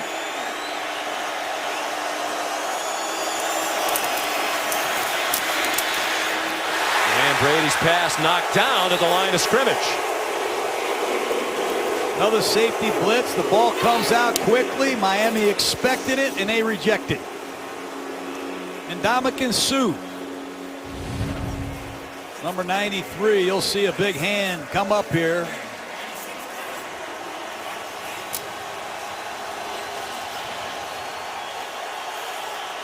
Suh, who's battled a knee injury, hasn't quite been himself, but he lives for these kind of moments. Yeah, he's Had limited practice this season because of the knee. All-out blitz and a flag thrown. New England might get bailed out on the long throw to Hogan. There are 3 flags down. That play didn't look like it had any chance of being a completion, but the flag might rescue them. Well, Werner clearly pass interference. Pass interference. Number 42 defense. Automatic first down. Miami arguing, was it a catchable pass? But clearly Alteron Werner hooks Hogan. And maybe that's the first down that Tom Brady needed. Draw plays and screens.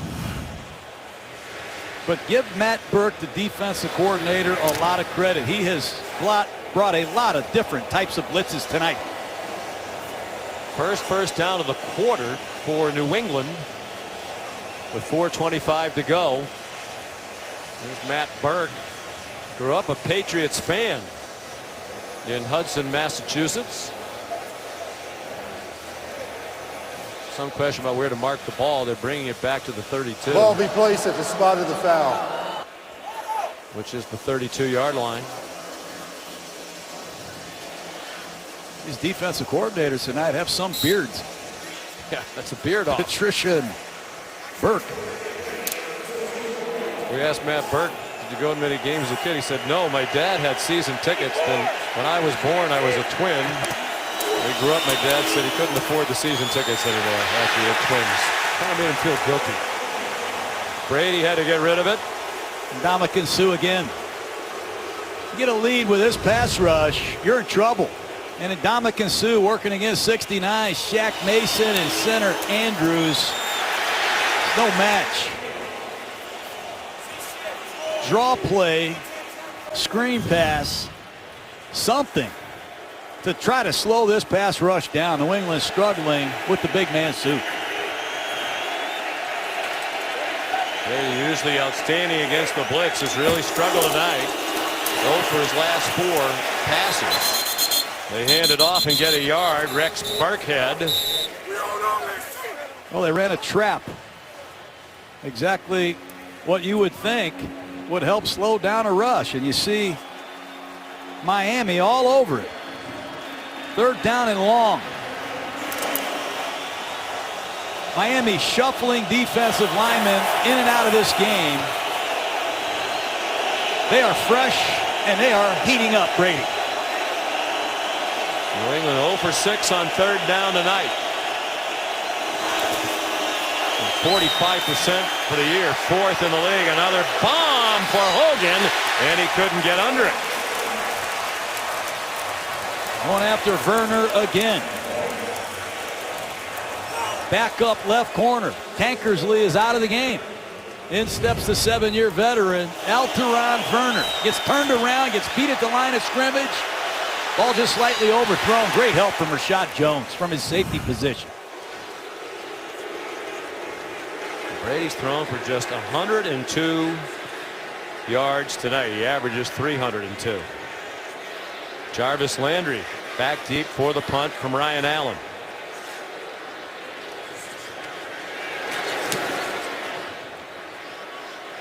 What a good punt. And another fair catch made by Miami. Landry caught it at the 15-yard line. 52-yard punt. Well, here's the playoff picture entering tonight. Patriots 10-2. Hoping that with a win they'd match Pittsburgh's 11-2. Heading into their matchup in Pittsburgh on Sunday. They have a lot of work to do if they are going to get to 11-2 tonight. And you can see on the wild card hunt, Miami really needs a win in this one at 5-7. With the Raiders, Bills, and Chargers all ahead of them, but not in the playoff picture right now. So the Bills are.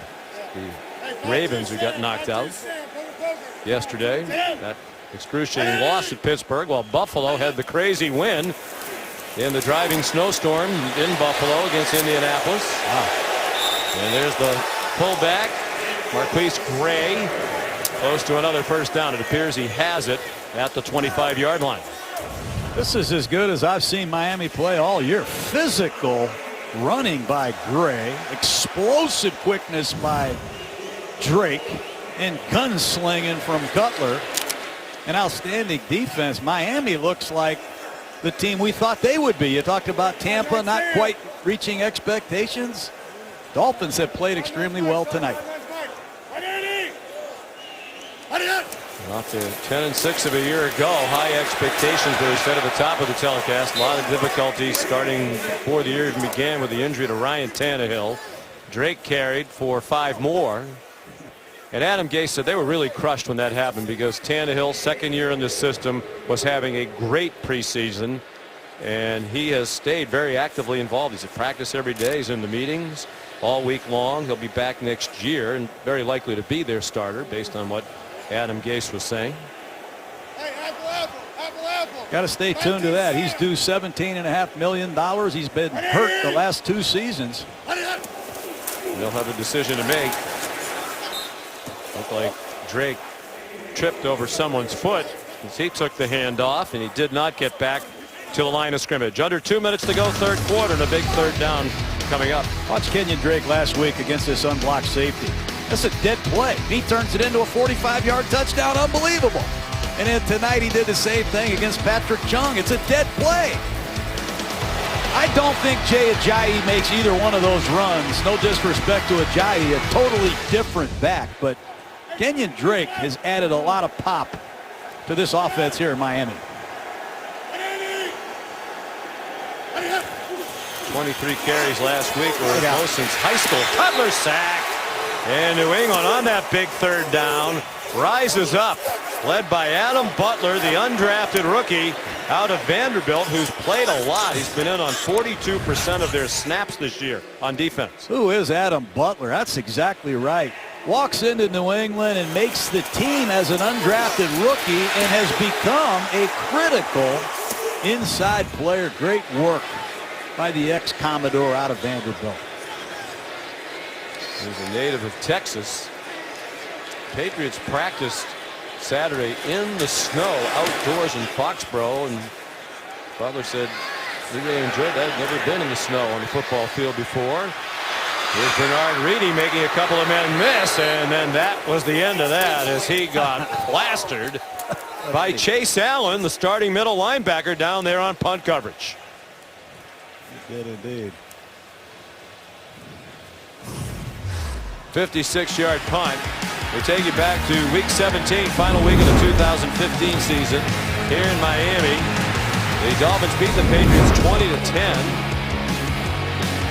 And that was the last regular season road loss for New England. They have won 14 straight road games. That is the second longest road winning streak in NFL history, surpassed only by the great San Francisco teams, the late 80s and 1990.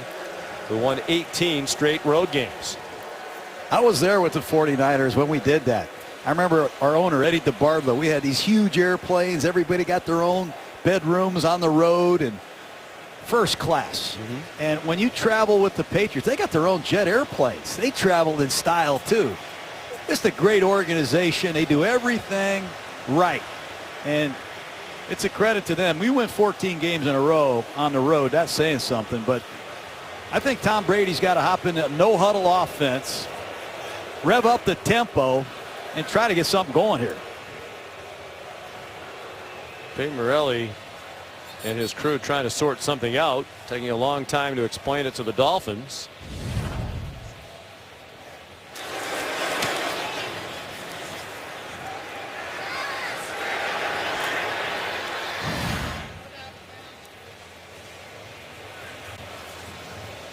Like 21, Jordan Lucas did not make an effort to get back in the field of play. That might go against Lucas, number 21, trying to avoid the 2 holdup men of the Patriots. This is taking a long time to sort out. Sure is. And the crowd doesn't like it as they're moving the ball out toward midfield. It's a mystery. I believe that's what happened. 15-yard penalty on number 21, Jordan Lucas. There's the announcement from Pete Morelli. A break for New England. Miami blitzes. Brady got it out to Amendola, who ducks under a hit. At the 47-yard line of the Dolphins, we're in the final 30 seconds of the third quarter, and a lot of work to do for New England if they're going to extend their winning streak to 9 in a row.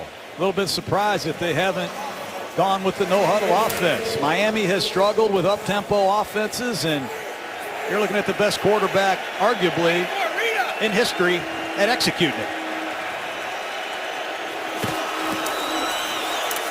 Now, Brady has Amendola inside the 30 and down at the 20-yard line on the final play of the third quarter. 27-yard gain. On to the fourth quarter we go in Miami. The Dolphins leading 27-10. Sean McDonough, John Gruden, Lisa Salters back in Miami, where the Dolphins lead the Patriots 27-10 heading to the fourth quarter. Big night for Jay Cutler, frustrating night for Tom Brady and the New England Patriots. did not see that coming, but Gronkowski not here tonight. A couple key defenders, Van Noy, Trey Flowers not here, and this isn't the same Patriot team we have seen. First and 10 at the Miami 21. Hogan swung down. They brought pressure again and tackled well behind it. Alteron Werner made the play. One of the reasons New England has been stymied tonight is Xavier Howard, number 25 of the Dolphins. He has taken Brandon Cooks out of this game. Brandon Cooks had almost 900 yards receiving and almost 17 yards a catch coming in here tonight. And tonight, Howard has completely rejected Cooks.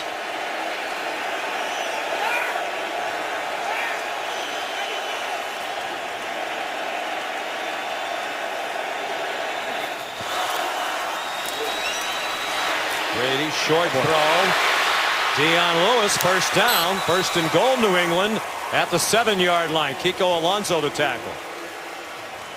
Zone coverage, left side of your screen, just a simple check down, and there's a missed tackle by Bobby McCain, the nickel corner, number 28, and that sets up New England. And the Miami Dolphin red zone defense has been the worst in football, and they're not lined up properly here.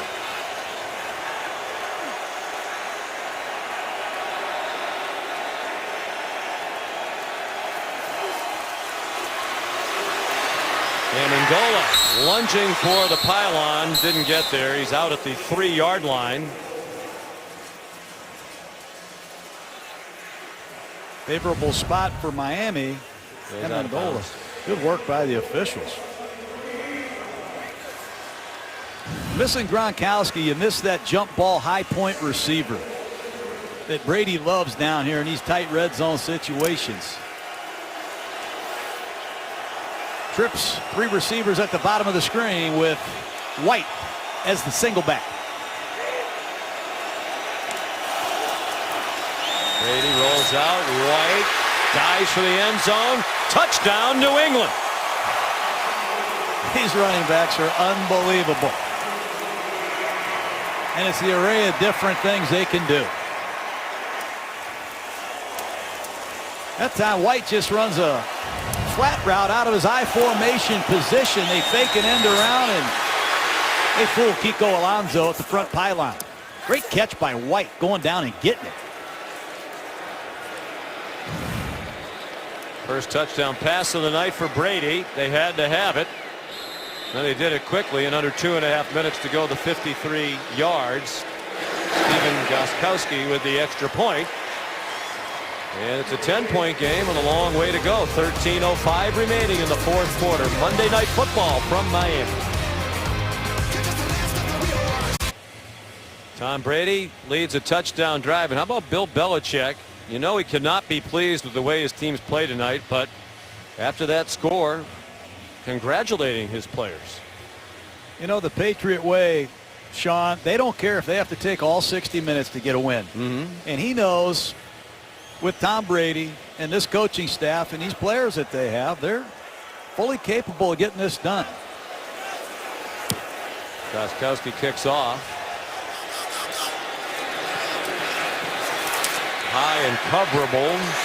Jakeem Grant running the width of the field, cannot escape. A good decision by New England to Sky kick it and covers. They stop him short of the 20-yard line. Johnson Batamosi made the tackle.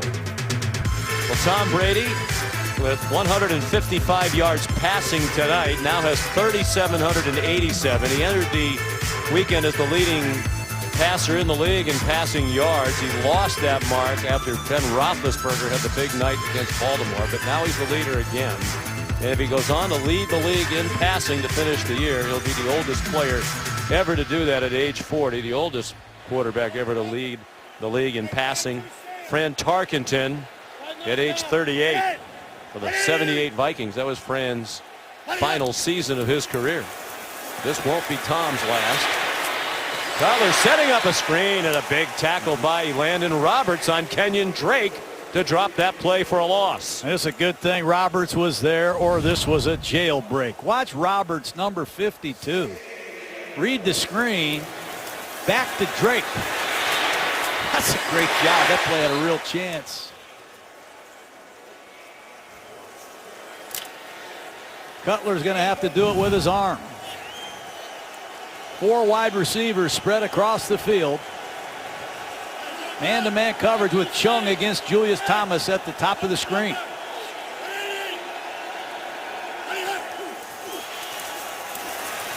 Cutler under duress, and that pass batted down, trying to set up a screen, and Lawrence Guy almost intercepted it. Back-to-back screens. There's Lawrence Guy, number 93. He's on his 4th team. Wow. Can the Patriots get some edge rush? They have lost a number of edge rushers. Big play here. New England with a little momentum after the touchdown, trying to force a 3 and out.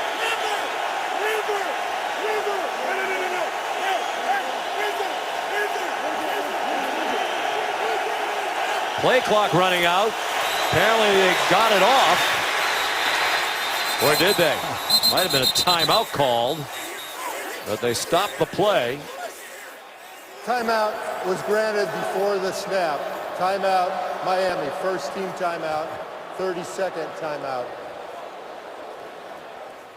I want to go back to these edge rushers, Sean, that the Patriots have lost. Remember last year they had Chris Long and Jabal Sheard. They left in free agency. Then Rob Ninkovich surprisingly retired. Dante Hightower, who plays on the edge, is out for the year. They draft Derek Rivers out of Youngstown in the 3rd round. He's out for the year. They bring in Coney Ealy from Carolina and cut him. They bring in Cassius Marsh, let him go. And now they're out there playing down 10 in the 4th quarter with Eric Lee, number 55, a man they just got off the Bills practice squad. It's amazing that they're 10-2.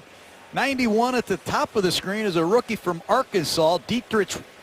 I don't even know his last name yet. Wise. Mm-hmm. He's played well, but give credit to these young Patriots. We've already talked about number 70, Adam Butler, who's an undrafted rookie out of Vanderbilt. And in the most critical time, it's up to these guys. Well, Bill Belichick's one of the great coaches of all time. This might be, given everything that you pointed out tonight, one of the best coaching jobs of his career. So many excellent candidates for Coach of the Year around the NFL this season, and Bill is certainly one of them. 3rd down and 11. Movement.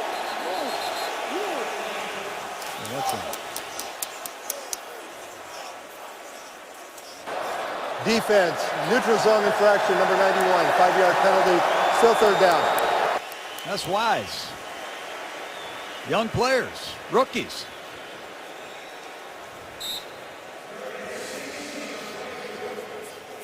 Makes this a much more manageable down and distance.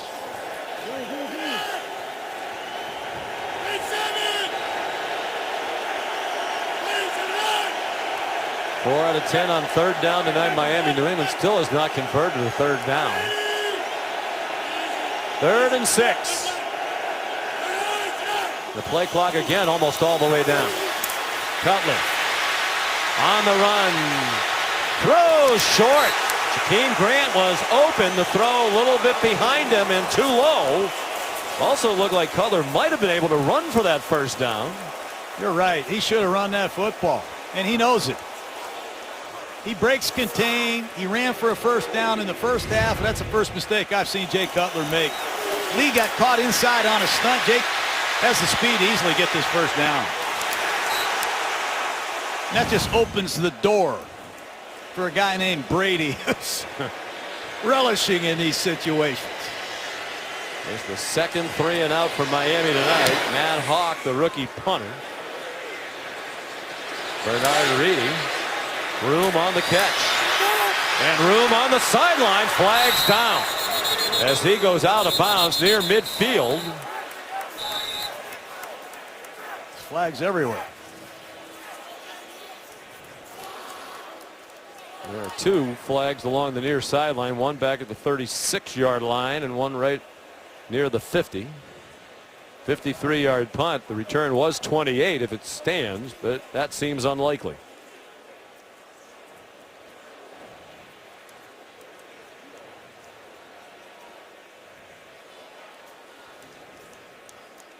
Another lengthy conversation. Pete Morelli and his crew. There are 2 fouls during the play on the receiving team. Holding number 50 by rule. That penalty will be declined. Holding number 23 of the receiving team. That penalty will be accepted as it was during the kick. Timeout. With 11:49 to go.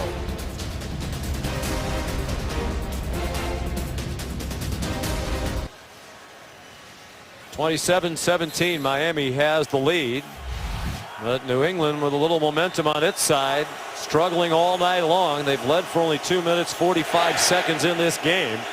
Down 10 from their own 15. That was a big penalty on the punt. Instead of starting across midfield, they're back on their own 15-yard line. 5-man rush, short pass from Dwayne Allen, who got stopped almost immediately by Lawrence Timmons. Boy, Lawrence Timmons. He's been fading a little bit. His play time has been going down and down and down, but tonight he has really made a couple beautiful hits in the open field. That time is Dwayne Allen going down hard. Brandon Cooks at the top of the screen, 0 catches. Howard, number 25, has taken him away. Just join us. Xavier Howard has 2 interceptions tonight for Miami. He's been the star on that Miami defense. Short set by Brady and a low throw, a little bit behind Danny Amendola. Take a look at the X factor, Sean. 3 times against one of the best receivers in the AFC. That time he finds the ball late with a beautiful interception. 3rd play of the game. Then the 3rd play of the second half. How about that makeup speed? Another interception. Then on a key 3rd down, he's all over Cooks. 3rd and 9. Patriots got to pass protect, need some help against these edge rushers. Brady. Again, that movement in the pocket, but nowhere to throw it, and he gets dumped by Ndamukong Suh. Credit Charles Harris, rookie out of Missouri. He had the edge. He forced Brady to step up, and Ndamukong Suh finishes him. Here's Suh, number 93, working against Tooney at left guard, but it's the edge rush of Harris that forces Brady to push up, and Ndamukong Suh gets it done late. Ryan Allen's punt toward the near sideline. Keem Grant caught it on the run and couldn't stay in bounds. Good coverage by Johnson Batamosi. So an opportunity squandered for New England. Their 5th 3 and out of the night. They had fewer 3 and outs than any team this season entering tonight. Just 32 total in their Illegal first block in the back, 12 games. number 33 of the receiving team during the return. First down.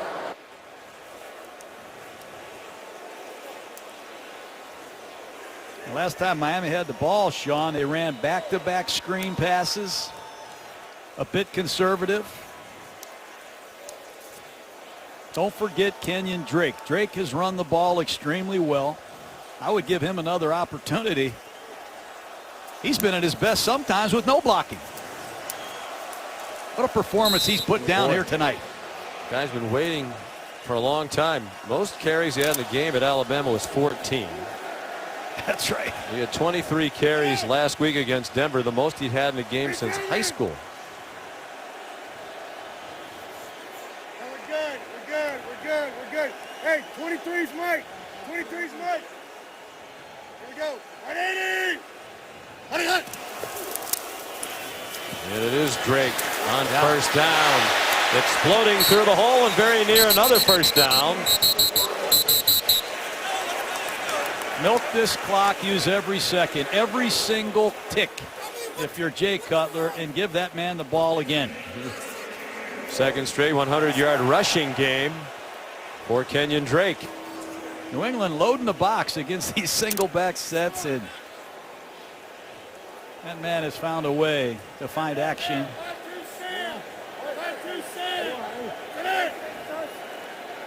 Under 10 minutes to go. Mark Drake just short of the line to make. Now he has the first down. And he's refusing to go down.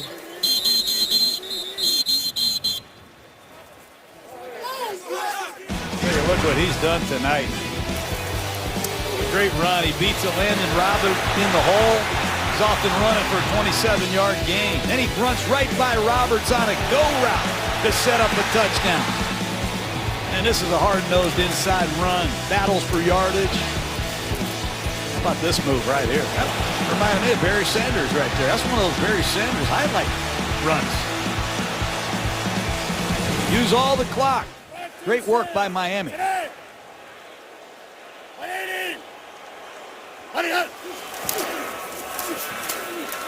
Drake again.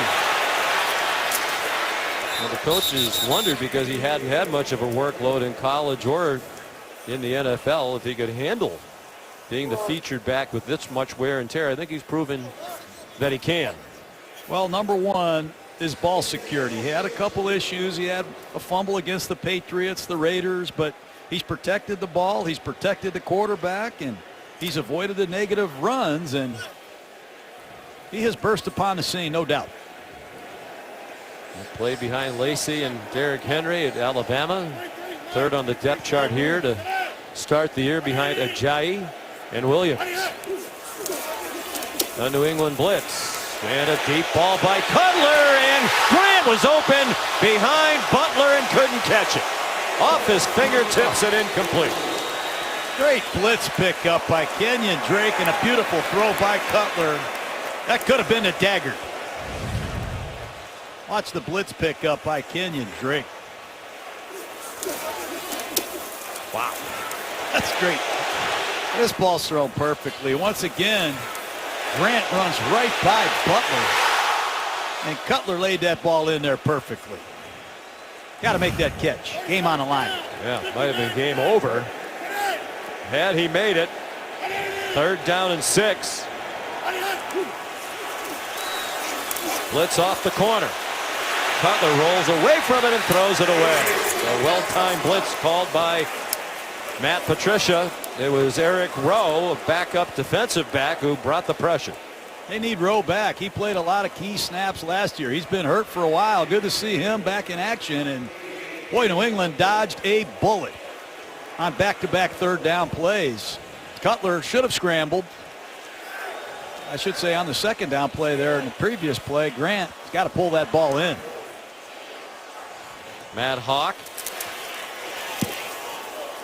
with 8 minutes to go.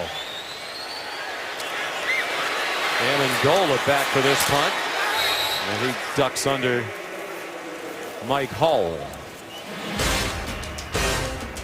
41-yard punt. Still a 10-point deficit for New England. 7:51 to go. Back in Miami, 7:51 to go. Miami leading New England 27-17. The Dolphins defense has held the Patriots just 172 total yards of offense. New England came in averaging a league-leading 413. A screen on first down. Deion Lewis tackled forward for about a 7-yard gain. And Jordan Phillips is hurt. Defensive tackle for the Dolphins, holding his left knee.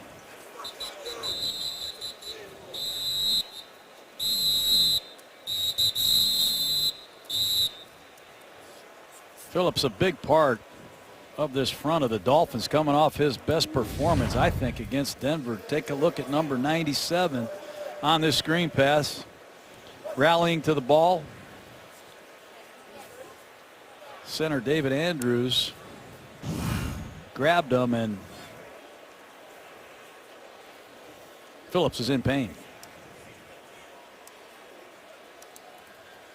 Another talented young Miami player in his 3rd year out of Oklahoma.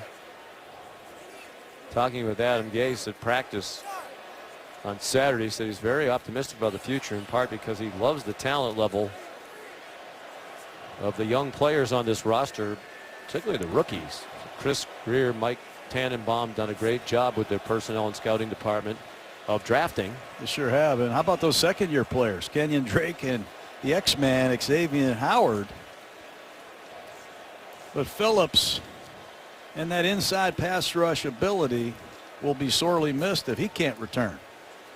It'll be the rookie, 56, Devon Godshaw, checking in to replace him. Well, Miami doing what it had to do to give the Dolphins a chance to win tonight, pull up an upset against New England. They haven't turned it over tonight. They've had at least one turnover in 11 straight games coming in. That's the longest streak in the league. Matt Burke, the defensive coordinator, said in their game against the Patriots in New England 2 weeks ago, they had a lot of mental busts, assignment errors on defense. They played a very sound defensive game, and he's called a terrific game, blending in some blitzes that have been effective and speeding up Tom Brady and the New England offense. Are they bringing another one? Yes, they do. Kiko Alonso putting some pressure on, and Brady throws it away. Miami mixing it up big time, especially against these no-back sets. You can rush linebackers, defensive backs. You can drop defensive linemen. You only have 5 protectors, but they are doing an excellent job of confusing Brady in these empty formations. Patriots are 0 for 8 on 3rd down. I have not seen this with Tom Brady at quarterback. Well, no one has seen it for a long time for New England. The last time they didn't convert a single 3rd down was back in 1991. 0 for 6 at the Phoenix Cardinals. They still haven't converted one tonight. Cooks. Well, Cooks can't wait to get out of Fort Lauderdale because he can't get away from Xavier Howard. Howard has done an unbelievable job rejecting Cooks, and it's the most critical of situations. This man might go to the Pro Bowl. You want to talk about Pro Bowl balloting earlier, put him on your list. Good night. 6 New England 3 and out in 11 possessions. Jarvis Landry returns the Ryan Allen punt to the 39-yard line. 46-yard punt. ESPN's Monday Night Football is brought to you by Burger King. Big taste, smaller package. The Bacon King Jr. is available now. Doesn't that sound good? At Burger King restaurants. Flashback to 1994. Dan Marino led the Dolphins back from a 21-10 deficit to a 39-35 victory in the season opener that year against New England. He threw for 473 yards. The Hall of Famer still involved with the Dolphin organization here tonight. That's that awesome. Game noteworthy for a lot of reasons, including the fact it was the first game for Robert Kraft as the owner of the New England Patriots. Boy, how that franchise has been transformed since Robert, his late wife Myra, and their family took it over. Son Danny on the left of your screen, Jonathan on the right. This is the 21st winning season in the 24 years of the Kraft ownership, including 17 in a row. Well, it was a shirt and hat night. They thought a win and you win the division title and you get to wear those division title hats and t-shirts. They might have to keep those in the box until another week. Well, they fell behind early, and really all night long it's never really felt like it's their night, but they've demonstrated time and again in the past they can turn it into their night abruptly. Eric Rowe stopped Jarvis Landry abruptly. One thing you have to do now if you're Jay Cutler, and I'm sure he's hearing this in the headset, no interceptions. Be careful with the football. Do not turn the ball over. And Cutler has been prone to turning the ball over. We know that. In this critical 3rd down and 8, expect a blitz if you're the Dolphins.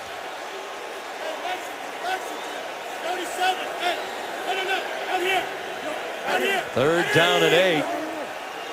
It's getting toward must-stop time for New England. Cutler off the hands of a couple receivers and incomplete.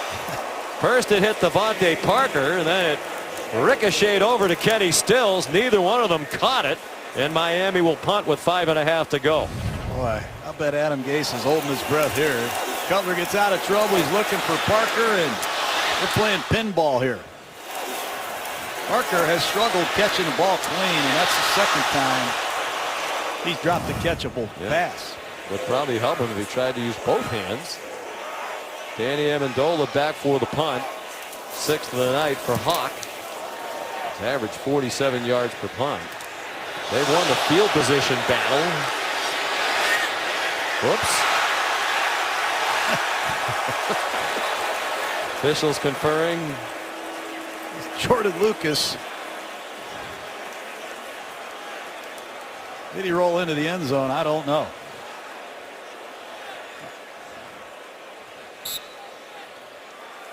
We still don't know. Take a look at Lucas, number 21, stumbling.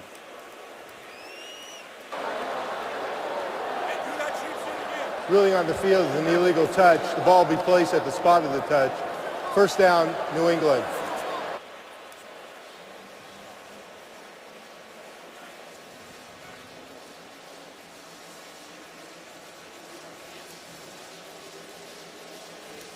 Officials still talking about it. Let's bring in Jerry Austin to see if we can sort this out. Well, there it is. It hit one of the Dolphins in the helmet. That's an illegal touch, and it occurs at the 22-yard line, which is advantageous to them because it was going to be a touchback anyway because he still had possession of the ball when he was laying on the goal line. It's got to be a no-huddle offense, I think, now. No question about it. You got to pick up the tempo. Got to get something on the board, make it a 1-score game. Well, now they've put the ball on the 25-yard line. And no, they're moving it back to the 22. I think they might have a little help from New York there in the administration of that, which will happen from time to time. So New England, 12 possessions tonight. Only one has started beyond its own 25-yard line. Usually they have the field position advantage. Brady throws, and it's incomplete. Amendola couldn't hang on. There was a blatant hold on that play, and the flag is thrown. They got Jordan Phillips beating Tooney. Holding, number 62 offense. 10-yard penalty, still 1st down. They said they were going to go after Tooney tonight. He struggled in pass protection last week against Buffalo, and he's struggling here. Good to see Phillips back on the field after a previous injury, and that's a tackle. Tooney tackled him right around the legs. So the ball back on the 12. And they are going to chip Cameron Wake at the top of the screen with the tight end, no question about it. Allen did chip him, then released into the pass pattern. Brady's throw off target for Cooks. He still can't connect with Brandon Cooks. Miami, they need Cameron Wake to bring out that caged animal sack dance of his. I used to love watching him. He's getting in his 4-point stance over the years, and he has taken down Tom Brady 10.5 times, more than any active NFL player. And a lot of these sacks are at the end of game. Brady just launching one and hoping for Hogan, and it's incomplete. With 2 defenders there for Miami, most notably Alteron Burner. Now 3rd down and 20. Josh McDaniels doesn't have many plays for this situation, but look for some type of a screen with some blockers ahead.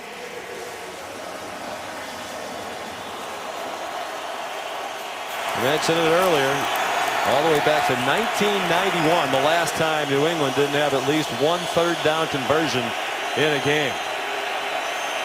0 for 9 tonight, and this is the toughest one of all. 3rd down and 20. Brady steps up, short throw. It's way short of the first down. Amendola taken down at the 22-yard line. What will they do on 4th and 10 with under 5 minutes to go? They're going to punt. Well, with 3 timeouts left and the 2-minute drill, Bill Belichick doesn't want to punt, but he feels that's the best thing to do. Look at Cameron Wake's effort, getting chipped by Dwayne Allen. Still humming around the corner looking for Tom Brady, and 35 years old. I love the effort. 7th 3 and out for the New England offense tonight. Ryan Allen's punt. Fair catch. Jakeem Grant at the Miami 29-yard line.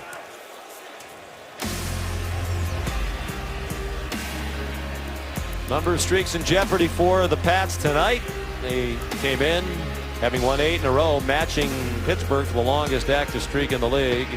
Their 14 straight road wins back to the end of 2015, the second longest in the history of the league, and they've won 7 in a row in their division. They have dominated the AFC East throughout the Brady-Belichick era.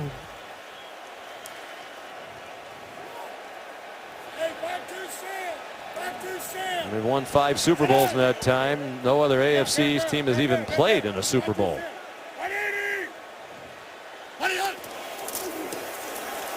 On first down, Drake, the head for a yard. It really has been utter domination. Tell us this is a reference to Game of Thrones. I know you're a big viewer of Game of Thrones. King in the East, clearly New England. 8 straight division titles. Look at the numbers. Since 2001, they won 77% of their games. The other teams all below 500. That doesn't matter tonight. No, it doesn't. 0 for 10 on 3rd down. I have not seen that with Tom Brady under center ever. Play clock all the way down, then Miami called the timeout. And I saw it, Sean, I saw New England play in Tampa against the Buccaneers without Gronkowski, and they struggled to move the ball and score in that game. And without Gronk here tonight, 0 for 10. Rob Gronkowski usually attracts a lot of attention, but they have taken away Brandon Cooks clearly, and these receivers have not been a factor at all tonight. Pass protection hasn't been there. It's interesting, too. It's an unusual situation for Miami. They have dominated the game, really, controlled the game, certainly, from just about the start. They came into tonight having trailed in 60% of their playing time this season. Only Cleveland and San Francisco have trailed more the whole year. I mean, they're just not used to being ahead. It's almost amazing when you consider that they've won 5 games entering tonight. They pulled out a couple late, most notably a win in Atlanta when they came from behind to win.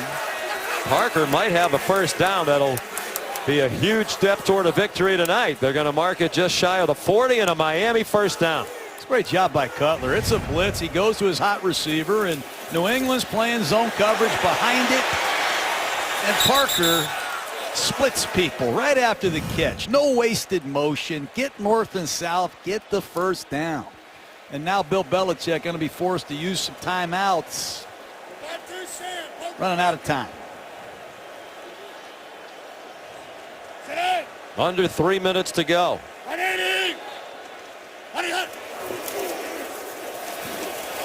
Drake. It's almost wondered if the ball came out with the way Cutler went toward the pile. Nice play by Trevor Riley for New England to drop that play for a loss, and the Patriots used their first timeout with 2:47 remaining.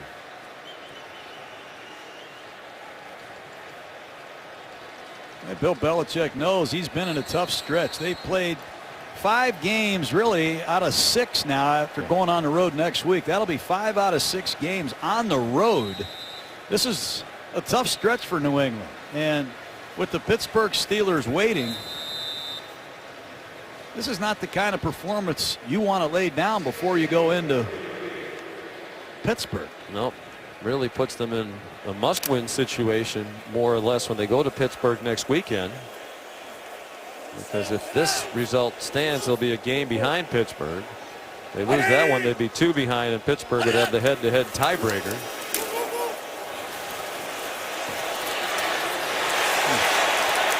Landry the catch, short of the first down by about 5 yards, and New England uses another timeout. But despite this tonight, John, if New England does lose but they go to Pittsburgh and win, then they'll wind up again with the same record as Pittsburgh, and they will have the head-to-head tie-breaking win. They've just got to get some healthy bodies. You know, it helped to see Marcus Cannon return at right tackle. You obviously miss Rob Gronkowski, but Trey Flowers, your best pass rusher. Kyle Van Noy has played great. They have a lot of injuries. And as we've said throughout the night, they have a lot of first-year young contributors on defense. And I don't know if that's the outfit you want to see up against Ben Roethlisberger, Antonio Brown, and Le'Veon Bell after watching last night. My goodness. What a performance they put on to come from behind against the Ravens. Baltimore still very dangerous looking toward the playoffs. They found some offense here in the last couple of weeks. Cutler, a deep throw looking for Stills. And on 3rd down and 5, they elected to throw it. Incomplete pass stops the clock. New England doesn't have to use its last timeout. And will the Patriots go for the block? They haven't had much of a return game tonight from Danny Amendola. They single up the Gunners on the outside, and will they come after it?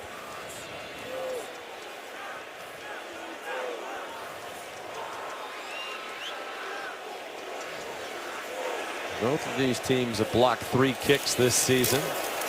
Only the Rams have more with 5. Hawk clearly just wanted to get it off quickly. Amendola trying to bring it back, and he gets to the 22.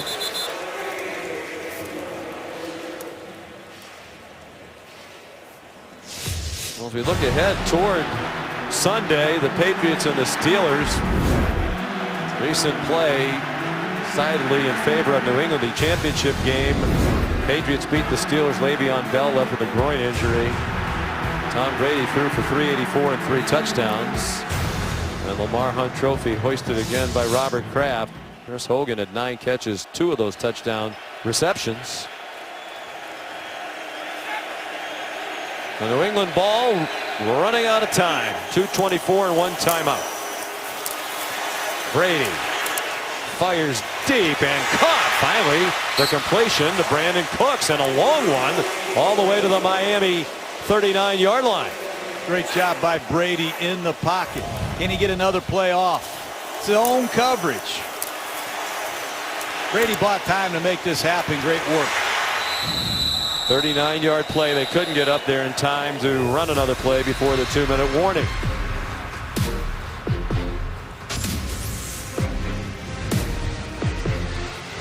Coming up in the GMC postgame report, we will hear from Tom Brady and Bill Belichick after what figures to be a costly loss. Plus, we'll visit with new Yankee skipper Aaron Boone, his thoughts on juggling Stanton and Judge, and Bad Beats features of viewer voicemail and horses. Now let's get back to Sean and John. Fellas. All right, thank you. Adam Gase hoping he's 2 minutes away from his first win head-to-head against Bill Belichick. Gase just 39 years old. He's actually 8 months younger than Tom Brady. 2 minutes to go. New England ball down by 10. 1st and 10 at the Dolphins 39-yard line.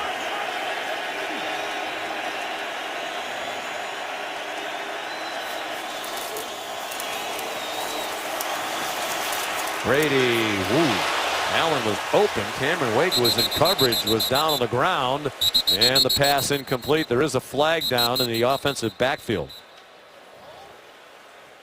Zone blitz. They had Cameron Wake dropping in coverage against Dwayne Allen. Did he grab Allen? Holding. Number 91, defense. That penalty is declined. Personal foul, roughing the passer, number 56. That penalty accepted. 15 yards, automatic first down. The rookie Godshaw gets penalized. Take a look at Brady.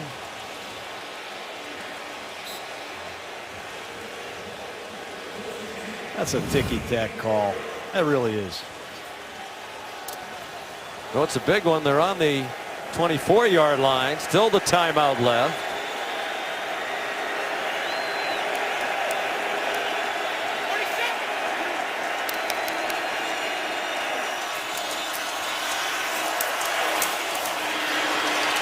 Man is open. It's Amendola down to the goal line. They're going to mark him short, and that is a huge call because the clock continues to run.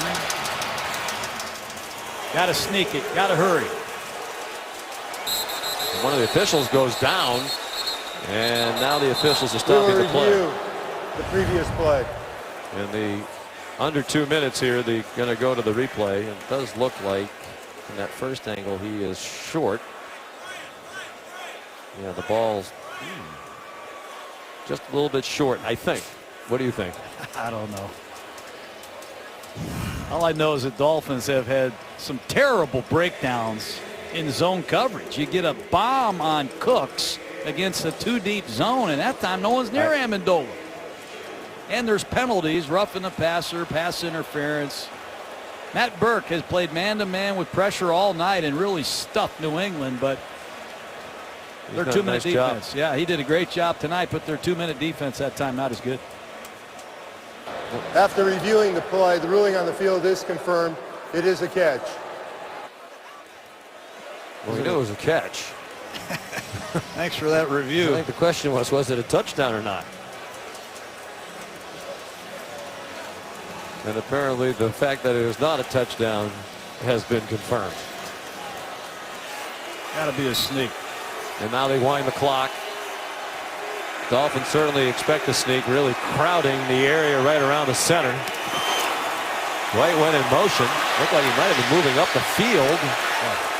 As the ball was being snapped, there is a flag down. I think White had started toward the end zone too soon. It's illegal motion, sure is. A 1-foot line. Boy. Illegal motion, number 28 offense, 5-yard penalty, second down.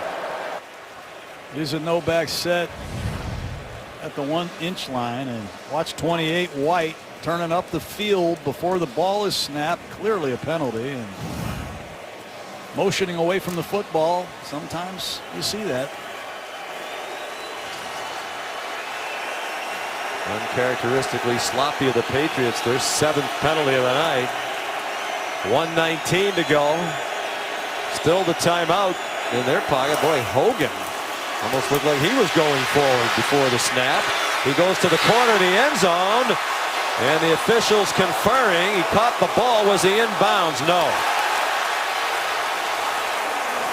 Great movement in the pocket by Brady, and he finds Hogan corner of the end zone, and just one foot in. We're all over that. Cameron Wake humming around the right side. Watch Tom step up, veer to his right.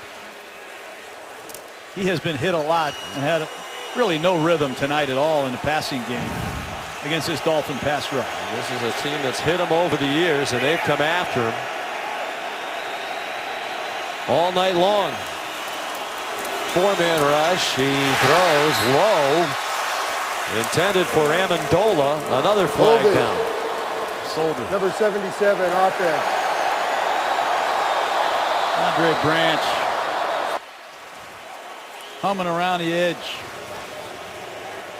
This Hard Rock Stadium rocks. You know that? I mean, there's not a lot of people here right now, but it's still a noisy place. Bottom of the screen, there's Branch number 50.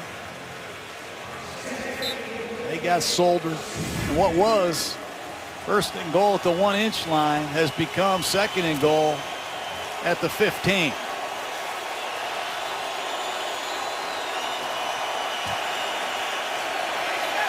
With 1:09 to go.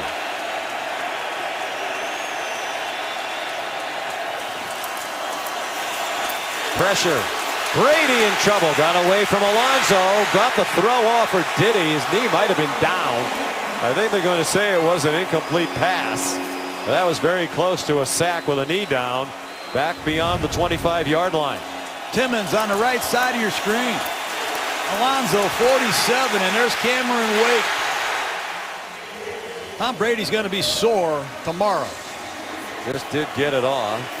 He missed practice time this week with a right Achilles. He described it as an irritation, nothing serious at all. Said as much as anything else with the extra day of preparation, a chance to get Brian Hoyer extra reps. 3rd and goal, a minute to go. Brady looking for Amendola, and it's that man, Xavier Howard. That man.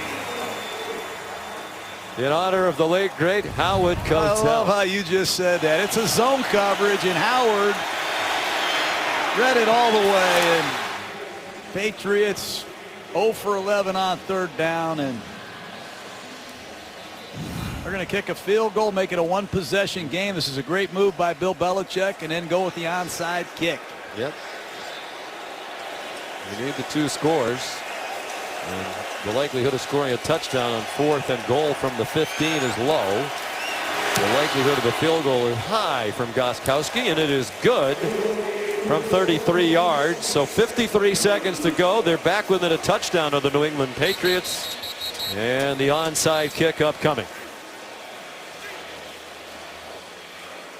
Sports Center coming up next. Scott Van Pelt, complete post-game coverage of this AFC East battle between the Patriots and the Dolphins. Post-game reaction from Bill Belichick and Tom Brady, among others. Plus, Yankees manager Aaron Boone joins SVP. He got a nice little early Christmas present yesterday. Fairly good on the job. Now he has Giancarlo Stanton. I like that.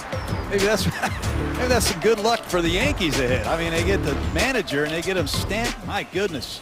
Here's Gostkowski, obvious onside kick. If you're Miami, consider taking a timeout if you don't like the deployment. 8 career onside kicks for Gostkowski. They've recovered 3 of them. Well, how about that formation? It has to go the 10 yards, and it didn't. And it doesn't matter because it appears Miami has it anyway.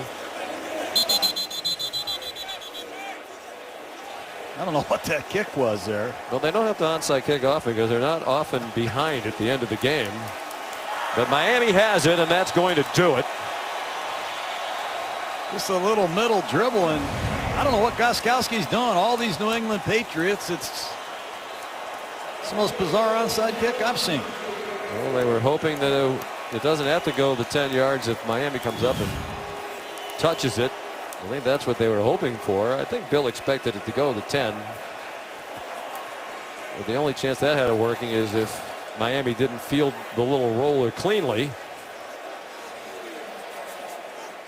And this is an injury that the Patriots cannot afford. This is Patrick Chung, their do-everything defender. And you asked him last night about special teams, John. You know, he's a fixture on the defense, plays all over the place. You said a lot of guys of your stature on the defense wouldn't be on special teams. He said, I think special teams are fun. I like playing special teams. You got to love this man. He considers it an honor. I've had safeties, I've had starters look at me like I got 2 heads. Get out there and cover a kick. You know, he volunteers. But what a win for Miami. Let's give them some credit. Absolutely. They held Denver last week to 1 for 13 on 3rd down. Everybody said, well, it's Denver. They held Tom Brady to 0 for 11. That's 1 for 24. Wow. University of Dayton, very proud of that. You know, that just did there, thanks, Coach. Thanks, Sean. Way to go. How about this guy? How about Jay Cutler? Biggest win as a Dolphin quarterback. First time he beats New England. And really, wouldn't you say, again, kind of typical of his career? You know, he has the talent. He shows it in flashes. If you're a fan of his team, you sit there often and say, why can't he do that all the time? He did it tonight. They get a win they had to have to stay alive. Still going to be an uphill climb in the wild card race. Kenny Stills and this crowd celebrating. Another win over Tom Brady, who now is 7-9 as a starting quarterback in games here at Miami. How about these young Miami Dolphins? Kenyon Drake, Xavier Howard, and Cameron Wake. He's done everything but win big here, and it's a great win for Adam Gase. Boy, we saw at the end of the Jacksonville-Seattle game yesterday in a situation like this. It really got out of control. Official stepping in quickly here.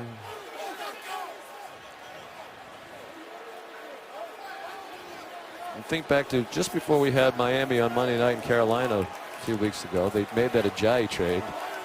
Then it just looked like Adam Gase was kind of tired of Ajayi. He wanted to send a message, as he's still a relatively new head coach. We're going to do it my way. Attitude's important. Work ethic's important.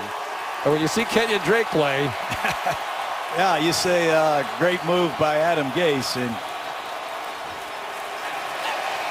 give this man, Kenyon Drake, his due. 30 touches for 193 yards. So after a 5-game losing streak, Miami's now won 2 in a row. New England's 8-game losing streak is over. They have the big one in Pittsburgh on Sunday. 27-20, the final of the GMC postgame on SportsCenter next.